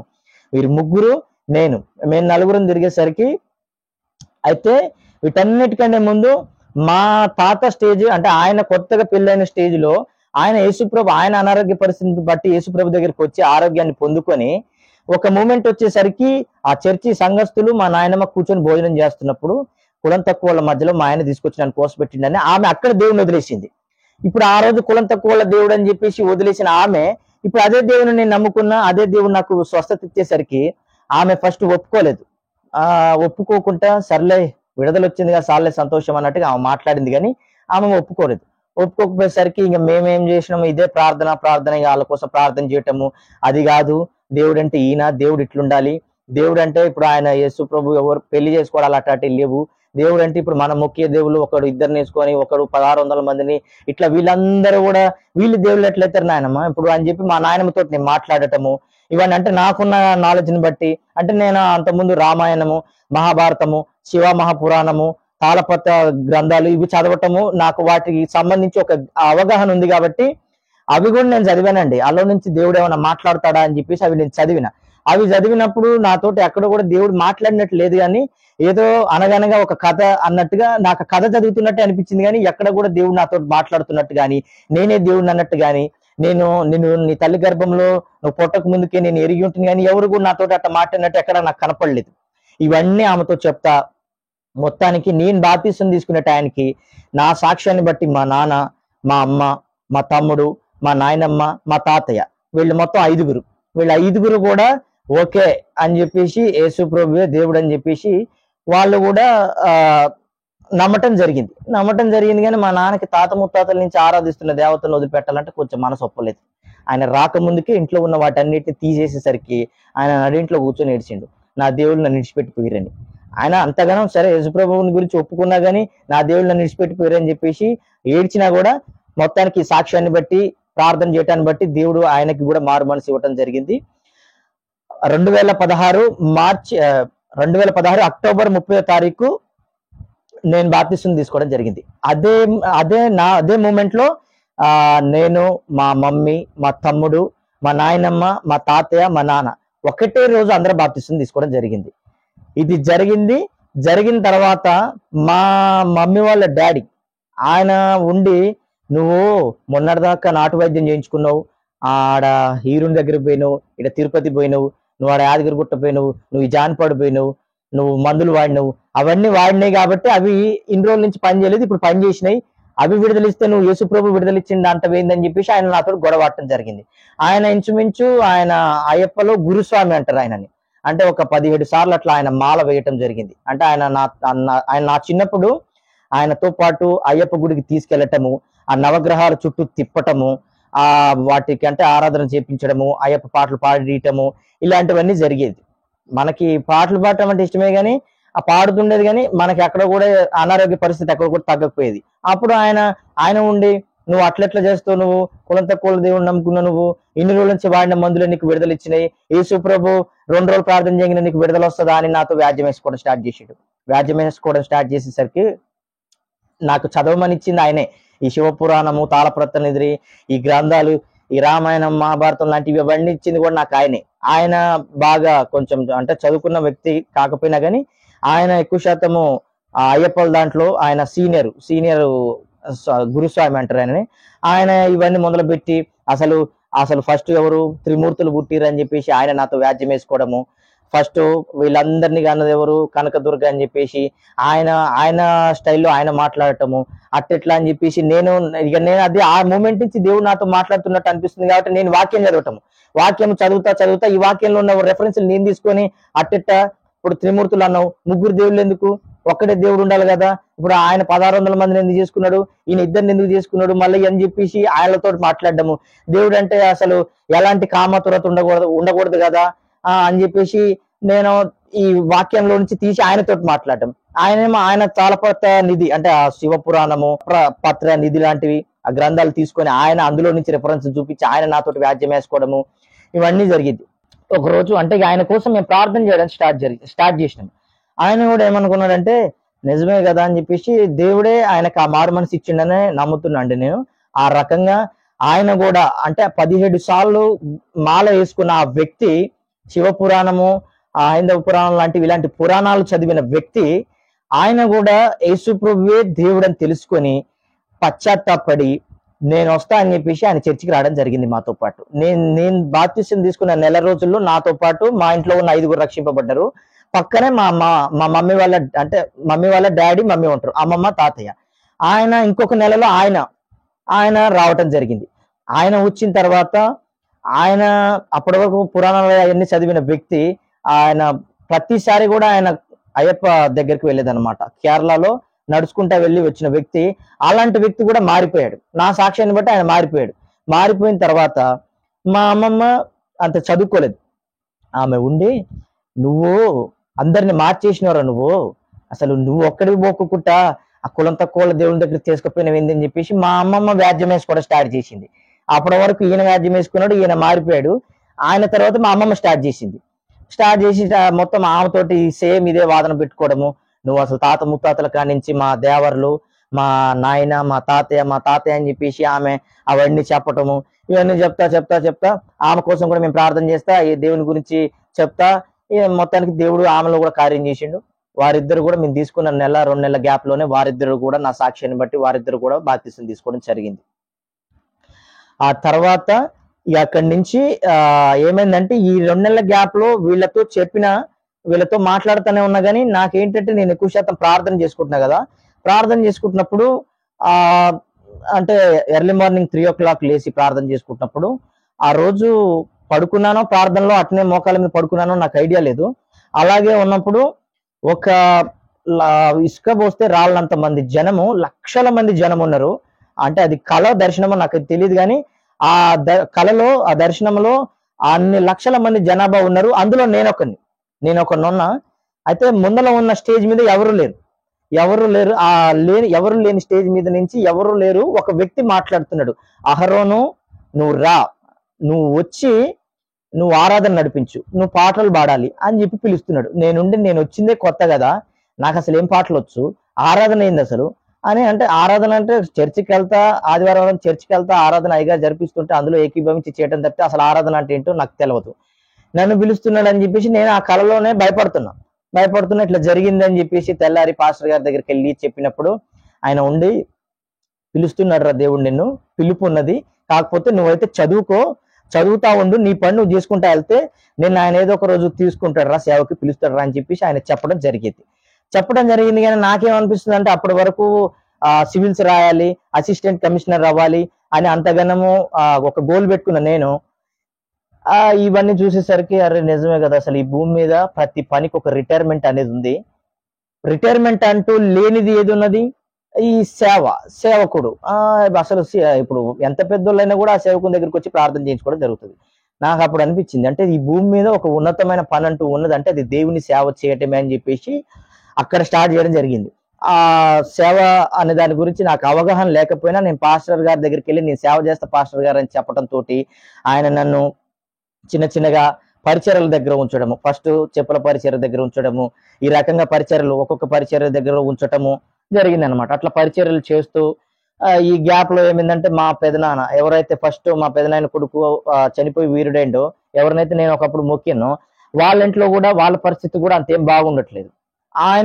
వాళ్ళు కూడా చిన్నగా అసలు నా సాక్ష్యాన్ని బట్టి అందరూ చూసారండి. నా బంధువులంతా కూడా నాకున్న పరిస్థితిని బట్టి ఆ వాసన గాని అదంతా కూడా వాళ్ళందరూ చూడటం జరిగింది. వాళ్ళు కూడా నా బాధ తట్టుకోలేక జాలిపడడం జరిగింది. నా మీద అసలు జాలిపడటం అంటే నాకు ఎవరైనా జాలిపడితే నాకు నచ్చదు. వాళ్ళు జాలిపడటం జరిగింది. ఆ రోజు వాళ్ళు వచ్చి అసలు ఏం జరిగిందని చెప్పి నా సాక్ష్యాన్ని తెలుసుకోవడం ద్వారా వాళ్ళు ఆ సాక్ష్యాన్ని తెలుసుకొని వాళ్ళు కూడా అవును నిజమే కదా అని చెప్పేసి వాళ్ళలో ఒక ఆలోచన పడటము, వాళ్ళకు కూడా చిన్నగా సువార్త చెప్పటము ఇవన్నీ జరుగుతున్నప్పుడు అది వరకు మా అక్క కొన్నిసార్లు ఆ చర్చిలలోకి వెళ్ళి రావటం చేస్తున్నప్పుడు మా పెదనాన్న కూడా ఆమెను కులం తక్కువ దేవుడు అని చెప్పేసి ఆమెను తిట్టడం జరిగింది. తర్వాత నా సాక్ష్యాన్ని బట్టి అసలు శివుడిని బాగా, ఆయన శివుని భక్తుడు మా పెదనాయన, ఆయన అంతగానో భక్తి చేసే శివుడి భక్తుడు, ఆయన కూడా యేసు ప్రభు దేవుడు అని చెప్పి తెలుసుకున్నాడండి. వాళ్ళు ఇదంతా జరిగిన తర్వాత వాళ్ళు కూడా మా పెదనాన్న, మా పెద్దమ్మ, మా అక్క ఒకే రోజు బాప్తిసం తీసుకోవడం జరిగింది. నా సాక్ష్యాన్ని బట్టి వాళ్ళు కూడా బాప్తిసం తీసుకోవడం జరిగింది. వాళ్ళు కూడా చిన్నగా చర్చికి రావడం జరిగింది. ఈ రకంగా వెళ్తున్నప్పుడు ఆయన సేవ అని నన్ను గురించి పిలుస్తున్నప్పుడు నాకు పిలుస్తున్నాడు కానీ సేవ అంటే ఏంది, అసలు ఏం చేయాలి నేను ఇప్పుడు అని ఇవన్నీ ఆలోచనలతో నేను ఉంటున్నప్పుడు మొత్తానికి ప్రార్థనలు చేసుకునేది, దేవుడి దర్శనాలు ఇస్తుండేది.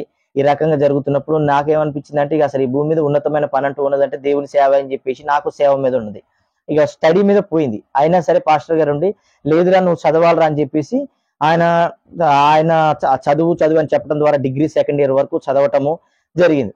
ఇది జరుగుతున్న గ్యాప్ లో మధ్యలో ఏమైందంటే, ఇప్పుడు నువ్వు దేవుడివయ్యా, డైరెక్ట్ నువ్వు మాట్లాడేది నాకు అర్థం కావట్లేదు, వాక్యం ద్వారా మాట్లాడుతున్నావు కానీ నాకు అట్లా కాదు, నువ్వు డైరెక్ట్ మాట్లాడాలన్నట్టు ప్రార్థనలో నేను ఉంటున్నప్పుడు అంత పరిశుద్ధుడు నేను కాదేమో అని చెప్పేసి, నాకు నిన్ను గురించి ఇంకా పూర్తిగా అర్థం కావటానికి నువ్వు ఎవరినైనా పంపి, లేకుంటే ఇంకెవరైనా నాకు ఒక ఆత్మీయ సావాసం కావాలి అని అంటే, పాస్టర్ గారు ఏంటంటే సండే రోజు వాక్యం చెప్పిన తర్వాత ఆయన పర్సనల్ గా కలవటానికి ఉండదు. ఆయన బలంగా వాడబడుతున్న సేవకుడు కాబట్టి ఆయన తోటి మాట్లాడడానికి ఎక్కడ సమయం ఉండేది కాదు.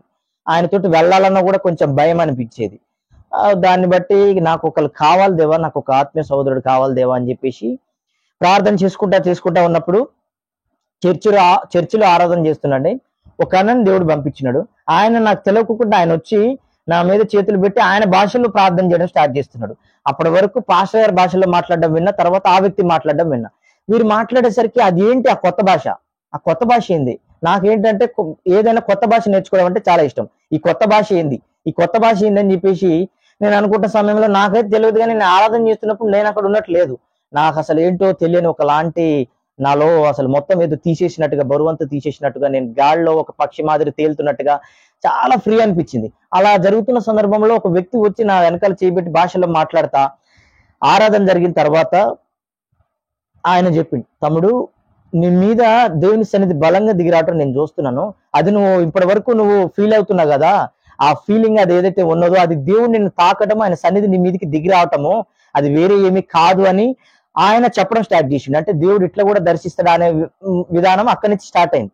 ఆయన చెప్పి నీ పట్ల దేవుని ప్రణాళిక ఒకటి ఉన్నది అని చెప్పేసి నా కోసం ప్రార్థన చేయటము చేస్తా ఉన్నప్పుడు ఒకరోజు తెలియదు నాకంటే అప్పటి వరకు ఇలాంటి పాపాలు కూడా ఉంటాయా అనేది నాకు తెలియదు. వాక్యం చదువుతున్నాం కానీ నాకు అది అర్థం కాకపోవటాన్ని బట్టి ఆయన నేను చెప్పక ముందుకే నువ్వు పలానా రోజు పలానా అని చెప్పేసి ఆయన పాపాలని నాకు ఆయన చెప్తున్నాడు. అవునన్నా నేను ఆ రోజు అవునన్నా నిజంగానే నేను ఆయనతో ఒప్పుకోవడం జరుగుతున్నప్పుడు సేమ్ మళ్ళా ఫస్ట్ ఆయన వచ్చినప్పుడు ఏదైతే సన్నిధి చేత నేను నింపబడ్డానో మళ్ళీ అదే సన్నిధి రావటము, ఆయన నా కోసం ప్రార్థన చేసినప్పుడు మరలా నేను అంటే ఆ ప్రార్థన చేసినప్పుడు నాకు తెలియకుండా నేను పడిపోయాను అనమాట. అప్పటి వరకు చాలా మంది పడిపోతున్నారేమో అనుకున్నా కానీ నేను పడిపోవడం జరిగింది. నేను పడిపోవడం జరిగినప్పుడు నాలో నుంచి ఇంకా అప్పటికే ఫ్రీ అనిపించింది కదా, ఇంకా ఫ్రీ అయిపోయింది. ఫ్రీ అయిపోవడంతో ఆయన భాషలు మాట్లాడి దేవుడు నేను పరాక్రమం గల బలాఢ్యుడు అని పిలవమంటున్నాడు, ఎందుకు ఏందనేది నాకైతే తెలియదు తమ్మి అని చెప్పేసి అన్నాడు. ఇక ఆ క్షణం నుంచి ఇక ఆయన తోటి అంటే అప్పుడప్పుడు మాట్లాడతాం కానీ ఎక్కువ అంతగానో కలవటానికి లేదు. అలాంటి ఆత్మీయ సహోదరుడు ఉండబట్టి నేను ఎక్కడ మారిపోతా అని సైతాన్ గారు ఎందుకు ఊరుకుంటాడు, వాడు మా కుటుంబంలో నుంచి ఏదో కలహాలు రేపి ఆయన కొంచెం ఆయన దూరం చేయడం జరిగింది. అప్పటి వరకు ఒక ట్రాక్ లో వెళ్తున్నా నేను, దేవుడు దర్శించడము ఇవన్నీ జరుగుతున్నాయి. ఆయన ద్వారా మెల్లని స్వరం అంటే ఏంటిది అనేది నాకు తెలియడం జరిగింది. మెల్లని స్వరం కొన్నిసార్లు ఎవరో మాట్లాడుతున్నట్టుగా, నువ్వు పలానా చోటుకి వెళ్ళకూడదు అంటే మా ఆలాపనేమో అన్నట్టు అట్లా వెళ్ళటము, వెళ్ళిన తర్వాత ఏదో పాపం చేసిన ఫీలింగ్, లేకుంటే అక్కడ ఏ చోటుకైతే వెళ్ళొద్దు అన్నాడు ఆ చోటులో వాళ్ళ మాటలను బట్టి నేను బాగా ఇబ్బంది పడటము, ఇలాంటివన్నీ జరిగినాయి. తర్వాత టైంలో నువ్వు వెళ్ళొద్దు అన్న ప్లేసులు వెళ్ళిన తర్వాత ఇట్లా జరిగింది కదా, ఈసారి విందామని చెప్పేసి అట్లా విన్నప్పుడు ఏదో తెలియని సంతోషము. అట్లా ఇక తర్వాత ఇది మెల్లని స్వరము, పరిశుద్ధాత్ముడు ఇట్లా మాట్లాడతాడు అని చెప్పేసి అన్న కానించి చాలా సందర్భాల్లో ఆయన అట్లా మాట్లాడటము, ఆ రకంగా నేను ప్రార్థన చేసుకోవడం జరుగుతున్నది. కానీ నాకు చదువుతా ఉన్నాను, ఇవన్నీ జరుగుతా ఉన్నాయి, ఆయన మెల్లని స్వరంతో మాట్లాడుతూ ఉన్నాడు.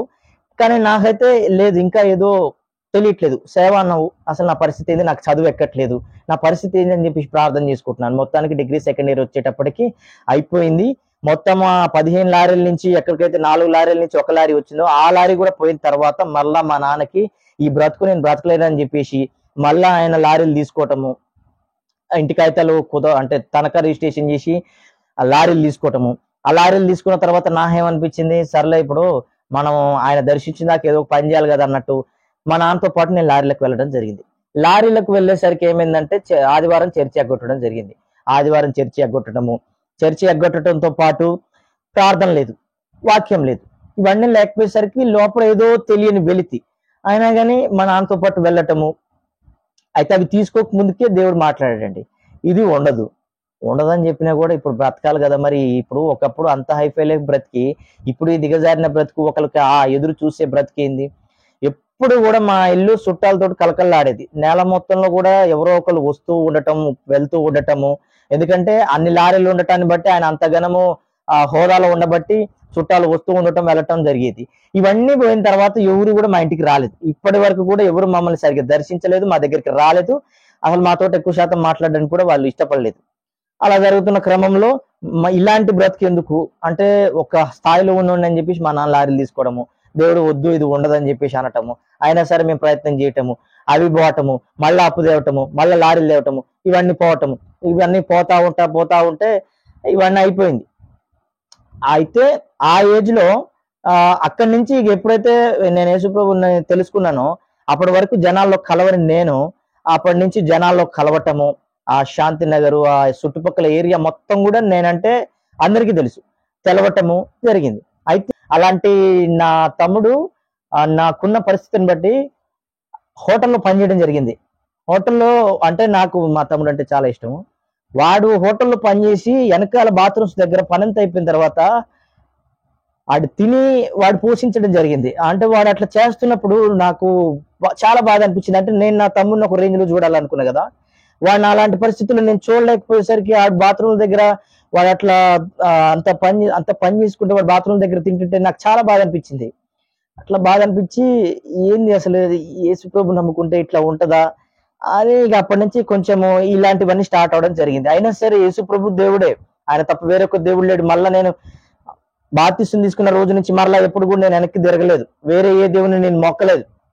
మా తమ్ముడు అట్లా తింటున్నప్పుడు మా నాన్న అట్లా మా ఆర్టీసీకి వెళ్ళటము, మా అమ్మ కూడా అండి, మా అమ్మ పెళ్ళైన కానించి అప్పటి వరకు మా అమ్మకి అసలు బయటికి వెళ్ళి షాపింగ్ చేయడం తెలియదు. మా అమ్మ కూడా షాప్లలో పనిచేయడం జరిగింది. షాప్లలో పనిచేస్తున్నప్పుడు అరే ఏంది నేను బ్రతకాలనుకున్న బ్రతికిది కాదు కదా, అసలు ఏంది మా అమ్మ అట్లా పోయి షాప్లలో పనిచేస్తుంది అంటే ఒక హైఫై లైఫ్, అంటే షాప్లలో పనిచేయడం తప్ప నేను అనట్లేదు, ఒక హైఫై లైఫ్ బతికిన వ్యక్తి ఈ రోజు అంటే అందరిలో ఒక హోదా కలిగిన వ్యక్తి అంతగానో దిగజారిపోయి పని చేస్తున్నది కూలి పనికి అనేసరికి ఇవన్నీ నా మైండ్ లో తిరుగుతున్నాయి. ప్రార్థన చేస్తున్నప్పుడేమో నువ్వు నా సేవకు కావాలని ఆయన అనటము, ఇవన్నీ జరుగుతున్నప్పుడు బాధతో అసలు ఏం చేయాలో అర్థం కాక 8 నెలలు వేస్ట్ అయిపోయింది.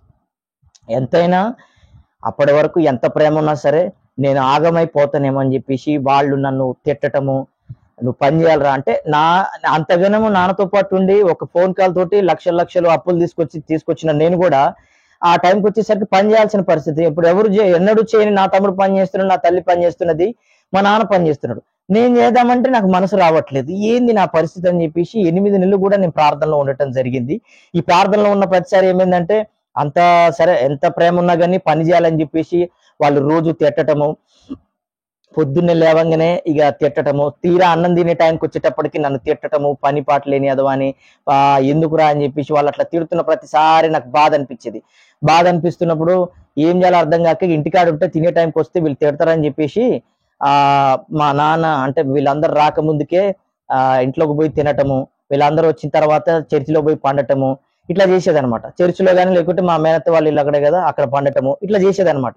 ఇట్లా చేస్తున్నప్పుడు ఒకరోజు 8 నెలల గ్యాప్ లో ఏమైందంటే అంతగనము అన్ని లక్షలు తీసుకొచ్చి వ్యాపారం చేయాలి ఏదో చేయాలనుకున్న నేను వీళ్ళందరూ పని చేస్తున్నప్పుడు నేను పని చేయకపోయేసరికి వాళ్ళు ఏం చేశారంటే వీడు ఎక్కడ ఆగమైపోతాడు అని చెప్పేసి వాళ్ళు ఇంటికి తాళం వేసారు. నేను చర్చిలో పండుకుంటున్నా కదా వాళ్ళు తిడుతున్నారని అట్లా తాళం వేసినప్పుడు నేను అక్కడి నుంచి ఆ చర్చి నుంచి ఇంటికి వెళ్ళిన తర్వాత తాళం వేసింది ఏందిరా అని చెప్పేసి తమ్ముడికి ఫోన్ చేస్తే నువ్వు ఇందాక చెప్పిన కదండి, నా దగ్గర ఎప్పుడు ఒక 1000-1500 రూపాయలు నా పర్సులో ఉండేదని చెప్పేసి. ఆ రోజు మా తమ్ముడు ఏమన్నాడంటే, ఒక 200 నువ్వు రోజు ఇంటికి తీసుకొని వస్తే నీకు అన్నం పెడతా అన్నది అమ్మ అని చెప్పేసి అన్నప్పుడు, ఆ రోజు ఆ క్షణము మా తమ్ముడు, మా అమ్మ, మా తాతయ్య వీళ్ళందరూ కూడా నన్ను అట్లా, మా తాతయ్య కూడా పనిచేశాడు ఆ టైంలో. ఆయన ఇప్పటికీ పనిచేస్తూనే ఉన్నాడు. ఆయన వీళ్ళందరూ పనిచేస్తున్నప్పుడు నేను ఒక్కని పని పాట లేనిలాగా తిరుగుతున్నాను, సేవ అంటున్నావు, అసలు నా పరిస్థితి ఏంది, నేనేంది, నా బ్రతికేంది అని ఇక 200 కూడా నువ్వు తీసుకురాలేని పరిస్థితిలోకి వెళ్ళిపోయింది మన పరిస్థితి. నాకు ఏదైనా అవసరం ఉంటే ఒక 2 కోళ్ళను అమ్మేస్తే 1000 రూపాయలు వచ్చేస్తాయి. అలాంటిది 200 నువ్వు తీసుకొస్తే నీకు భోజనం లేదు, లేకుంటే లేదన్నట్టు ఆ పరిస్థితి వచ్చినప్పుడు ఆ అప్పటికి మొహం కడగలేదండి. నేను 10-11 ఆ ప్రాంతం అవుతున్నది, కడగలేదు. చాలా బాధతో, వేదనతో, దుఃఖముతో ఏడుస్తా వెళ్తున్నాను. ఏంది నేను అనుకున్న పరిస్థితి ఏంది, ఎంతో చదువుకొని ఒక సివిల్స్ లాంటి ఎగ్జామ్స్ రాసి అసిస్టెంట్ కమిషనర్ అలాంటి జాబ్ తెచ్చుకోవాలనుకున్న నేను ఈ రోజు ఇలా అంటే ఇప్పుడు ఈ 200 కూడా తీసుకురాలేని పరిస్థితిని బట్టి నా ఇంట్లో నన్ను ఇట్లా తాళం వేసి ఇలాంటి పరిస్థితికి నేను దిగజారిపోవడం ఏందని చెప్పేసి ఇక యేసు ప్రభు మీద అక్కడ కోపం వచ్చింది నాకు. ఇప్పుడు నన్ను పిలిచినావు, సేవ అన్నావు, అన్ని బాగానే ఉన్నాయి, కానీ 200 తీసుకొస్తే కానీ భోజనం లేదని చెప్పేసి మా వాళ్ళు నన్ను తిడుతున్నారు. ఇలాంటి బ్రతుకు నాకు అక్కర్లేదు అని నేను అక్కడి నుంచి వెళ్తా ఉన్నాను. ఎక్కడ అంటే దురాష్పల్లి దగ్గర గుట్ట ఉంటుందండి, ఉండ్రుగొండ గుట్ట అని. ఆ గుట్ట మీద నుంచి దునికి సర్దామని చెప్పేసి. ఎందుకు మరి ఇలాంటి దిగజారిన బ్రతుకు నేను బ్రతకాల్సిన అవసరం లేదు, నేను బ్రతకాలనుకున్న బ్రతుకు ఇది కాదు, అసలు ఈ 200 కూడా గతి లేని పరిస్థితికి నా బ్రతుకు వచ్చేసిందని చెప్పేసి నేను వెళ్తా ఉన్నాను. యేసు ప్రభు లేడు, ఎవరు లేడు, ఆయన దేవుడైనా సరే, ఆయన పక్షపాతి, ఆయన ఎవరైతే ఆయనకు అవసరం ఉంటుందో ఆయన వాళ్ళనే వాడుకుంటాడు అని చెప్పేసి ఆయన అట్లా నేను అనుకుంటా ఇంట్లో వాళ్ళందరి మీద బాధతో ఏంది ఇలాంటి పరిస్థితి వచ్చేసింది అని చెప్పేసి ఏడ్చుకుంటా నేను వెళ్తున్నాను. రోడ్డు నుంచి వెళ్తుంటే పక్కన ఒక గాలి మిషన్ షాప్ ఉన్నది. ఆ షాప్ దగ్గర నేను అట్లా ఏడ్చుకుంటా కూర్చున్నాను. ఏంది నా బ్రతికింతేనా, అసలు నేను ఎవరికి పనికిరానా, అంటే ఇలాంటి తృణీకరణ, అంటే అలాంటి పరిస్థితుల్లోకి నా బ్రతికి ఎందుకు దిగజారిపోయిందని చెప్పేసి ఏడుస్తా నేను చావడానికి వెళ్తున్నాను. చద్దామని వెళ్తున్నప్పుడు ఒక వ్యక్తి నాతో నా ఎదురుగా నా పక్కన కూర్చొని మాట్లాడుతున్నాడు. ఏమనంటే, నువ్వు ఆ రోజు స్వస్థత వచ్చిన తర్వాత నాకు ఒక నిజమైన దేవుడు దొరికిండని చెప్పేసి బాప్తిసం తీసుకునేటప్పుడు మీ పాస్టర్ గారు ఏం చెప్పిండు, నా పేరు రాకేష్ నుంచి అహరోన్ గా మార్చడం జరిగింది. అహరోన్ గా మార్చినప్పుడు ఆయన ఉండి అన్నాడు, అహరోను నువ్వు యేసు ప్రభు దేవుడని నమ్ముతున్నావా అంటే, నమ్ముతున్నా పాస్టర్ గారు అన్నాడు. ఆ యేసు ప్రభు నమ్ముకుంటే కష్టాలు, ఇరుకులు, ఇబ్బందులు ఇలాంటివన్నీ వస్తాయి, నువ్వు యేసు ప్రభు కోసం నమ్మకంగా నిలబడతావా అంటే, నిలబడతా పాస్టర్ గారు అన్నాడు. అది అన్న తర్వాత ఆయన ఏమన్నాడు, యేసు ప్రభు నమ్ముకుంటే చచ్చిపోయే పరిస్థితులైనా వస్తాయి, నువ్వు ఉంటావా, నిలబడతావా యేసు ప్రభు కోసము అని ఆ రోజు నేను బాప్తిసం తీసుకున్న రోజు మాటలు నాకు ఎవరో చెప్తున్నట్టుగా వినపడుతున్నప్పుడు ఎమ్మటే అవును కదా, నిజమే కదా, యేసు ప్రభు కోసం ఎన్ని కష్టాలు వచ్చినా నేను వెనక్కి తిరగను అని చెప్పేసి ఆ రోజు అంతమంది, 1000 మంది, అంటే మించుమించు ఒక 1000 మంది దాకా ఉన్న ఆ మూమెంట్ లో అంతమంది ముందు నేను సాక్ష్యం ఇచ్చి బాప్తిసం తీసుకున్నా కదా, వెనక్కి తిరిగే పరిస్థితి లేదు అని చెప్పేసి అక్కడి నుంచి ఒక 3 నెలలు ఉపవాసాల మీద ప్రార్థన చేయడం స్టార్ట్ చేసిన. 3 నెలలు ఉపవాసాలతోటి ఎలా అంటే ఎట్లా నాకు తెలియదు. ప్రార్థన చేసుకోమని చెప్తున్నారు, ఆత్మతో సత్యంతో ఆరాధన చేస్తే దేవుడిని మనవి వింటాడని చెప్పని అంటున్నారు, మెల్లని స్వరం వినపడుతుంది, కానీ ఎట్లా బ్రతకాలి, ఏం చేయాలి ఇవన్నీ నాకు తెలియదు. 3 నెలలు వరుస పెట్టి నైట్లు పొద్దున సరిగా తినక ఉపవాసం ఉండి ప్రార్థన చేస్తుంటే 3 నెలల తర్వాత ఒక రోజు ఉదయకాలంలో 3 గంటల ప్రార్థన నేను చేస్తున్నప్పుడు దేవుడు ఒక తాళం చేతుల గుర్తు తీసుకొచ్చి నా చేతిలో పెడుతున్నాడు. ఈ తాళం చేతులు తీసుకొస్తున్నావు కానీ అంటే నేను ఈ 3 నెలలు దేనికోసం ప్రార్థన చేసిన అంటే, నాకు ఎట్లా బ్రతకాలో తెలియదు, ఒకరి కిందికి పోయి పని చేయటము నాకు తెలియదు కాబట్టి నాకు ఒక ఆటో కావాలని చెప్పేసి మా బావ ఆటో తోలుతున్నాడు. అప్పటికి ఆయన కూడా హైఫై లైఫ్ బతికిన వ్యక్తి. ఆయన ఆటో తోలుతున్నప్పుడు ఆయన చూసి నేను కూడా ఆటో తీసుకోవాలని ఆటో కోసం 3 నెలలు ప్రార్థన చేస్తే 3 నెలల తర్వాత తాళం చేతులు తీసుకొచ్చి దేవుడి చేతులు పెడుతున్నాడు. తాళం చేతులు పెట్టి నువ్వు ఆటో ఎవరు ఇవ్వాలని చెప్పేసి నేను దేవుడితో ఇలాగే మాట్లాడుతున్నాను. అయితే అప్పటి వరకు ఈ 3 నెలలు ప్రార్థన చేస్తూ కూడా నేను ఆటోల కోసం వెతుకుతున్నప్పుడు ఏది కూడా నాకు నెమ్మది అనిపించపోయేసరికి ఆ తాళం చేతులు పెట్టిన తెల్లారి ఆ వరంగల్ నుంచి ఒక ఆటో తీసుకొచ్చినట్టు నాకు తెలియదు. ఆ ఆటో నేను చూడక ముందుకే నాకు ఒకలాంటి లోపల ఒకలాంటి తెలియని సంతోషము ఇదంతా జరుగుతుంది. తెలియకుంటే ఆటో చూడకుండా డైరెక్ట్ పోయి అమౌంట్ కట్టేసి ఇది ఆటో, ఆ ఆటో చూసినప్పుడు అది అంత నీట్గా ఏం లేకపోయినా కానీ నాలో ఒకలాంటి నెమ్మది వచ్చేసింది. రైట్, నెమ్మది వచ్చేసింది, ఇది దేవుని చిత్తమై ఉండొచ్చు అని చెప్పేసి ఆటో తీసుకున్నాను. ఆటో తీసుకున్నాక ఏం జరిగిందంటే, ఆటో తీసుకొని తోలుతున్నాను, అంత బానే ఉంది. హైలైట్ ఏంటంటే ఆ ఆటోలో ఎక్కిన ప్రతిసారి నాకు తెలియని ఒకలాంటి నెమ్మది, ఇలాంటివన్నీ జరిగేది అనమాట. ఆ ఆటోలో నేను ఎక్కువ శాతం ప్రార్థనా పూర్వకంగా వెళ్ళటము జరిగింది. అంత సెట్ అయిపోయింది. ఆటో ఫైనాన్స్ క్లియర్ చేద్దాం అనుకున్న మూమెంట్లో కరోనా వచ్చేసింది. అప్పటి వరకు అయిపోయింది. కరోనా వచ్చేసరికి ఇప్పుడు పని చేద్దాం అనుకుని ఆటో అడిగితే కరోనా వచ్చింది. ఈ కరోనా ఆటో ఎట్లా నడుస్తుంది? నడవదు అని చెప్పేసి మళ్ళీ ఇక ఆటో అట్నే ఇంటి ముందులో ఉన్నప్పటికీ కరోనా వచ్చింది. ఈ కరోనా వచ్చేసరికి ఏమైందంటే చర్చిలు లేవు. అప్పుడు చర్చిలు అన్ని కూడా లాక్ చేయడం జరిగింది. చర్చిలు లేవు, వాక్యం లేదు, ప్రార్థన లేదు. అక్కడి నుంచి మళ్ళా చిన్నగా డిస్ట్రాక్ట్ అవ్వడం జరిగింది. అంటే దేవునికి మళ్ళా దూరం అవటం జరిగింది. దూరం అవటం జరిగిన తర్వాత, కరోనా వెళ్ళిన తర్వాత ఇక మళ్ళా అదే ఏదైతే ఆటం కోసం అంతకన్నా 3 నెలలు ఉపవాసాలుండి ప్రార్థన చేసినో అదే ఆటోలో మొత్తము అపవిత్రమైన కార్యాలు చేయటము, ఆ ఆటోలో అనవసరమైన ఏమంటారు మందులు ఇలాంటివన్నీ తాగటాలు చేయటాలు ఇవన్నీ చేసిన తర్వాత మరలా ఒక రోజు వచ్చింది. మరలా మా డాడీ మరలా లారీ తీసుకుందాము అని చెప్పేసి, ఇలాంటి పరిస్థితి ఇంకెన్ని రోజులు, ఇప్పటికే అప్పులు ఉన్నాయి, అవి తీర్చాలంటే మనం లారీ తీసుకోవాలని చెప్పేసి మళ్ళీ ఆయన లారీ తీసుకోవడము ఇవన్నీ చేసింది. తీసుకున్న తర్వాత ఇక అప్పటికి అయిపోయింది కదా, భక్తులు కొంచెం వెనక్కి తగ్గాం కదా, ఆ మళ్ళా లారీకి వెళ్ళటము. తీసుకునేటప్పుడు మరలా దేవుడు ఏం చెప్పిండంటే ఇది ఉండదు అన్నాడు. ఆటో తోలుదామని ఆటో కోసం వెళ్తే ఆటోకి కరోనా అడ్డు వచ్చేసింది. మళ్ళీ లారీ తీసుకున్నాం. ఆటో తోటి ఏం చేస్తామని చెప్పేసి లారీ తీసుకున్న తర్వాత ఆ లారీ కూడా మరలా పోవడం జరిగిన తర్వాత ఆ లారీ నిలబెట్టడం కోసము ఏదైతే 3 నెలలు ప్రార్థన చేసుకున్నానో ఆటో కోసము, ఆ ఆటో నేను కుదవబెట్టడం జరిగింది. ఆ కుదవబెట్టే రోజు నా హృదయంలో నేను ఏదో తెలియని పాపం చేసినట్టుగా ఒకలాంటి భయంకరమైన బాధ నేను తట్టుకోలేక ఏడుస్తా ఉన్నాను.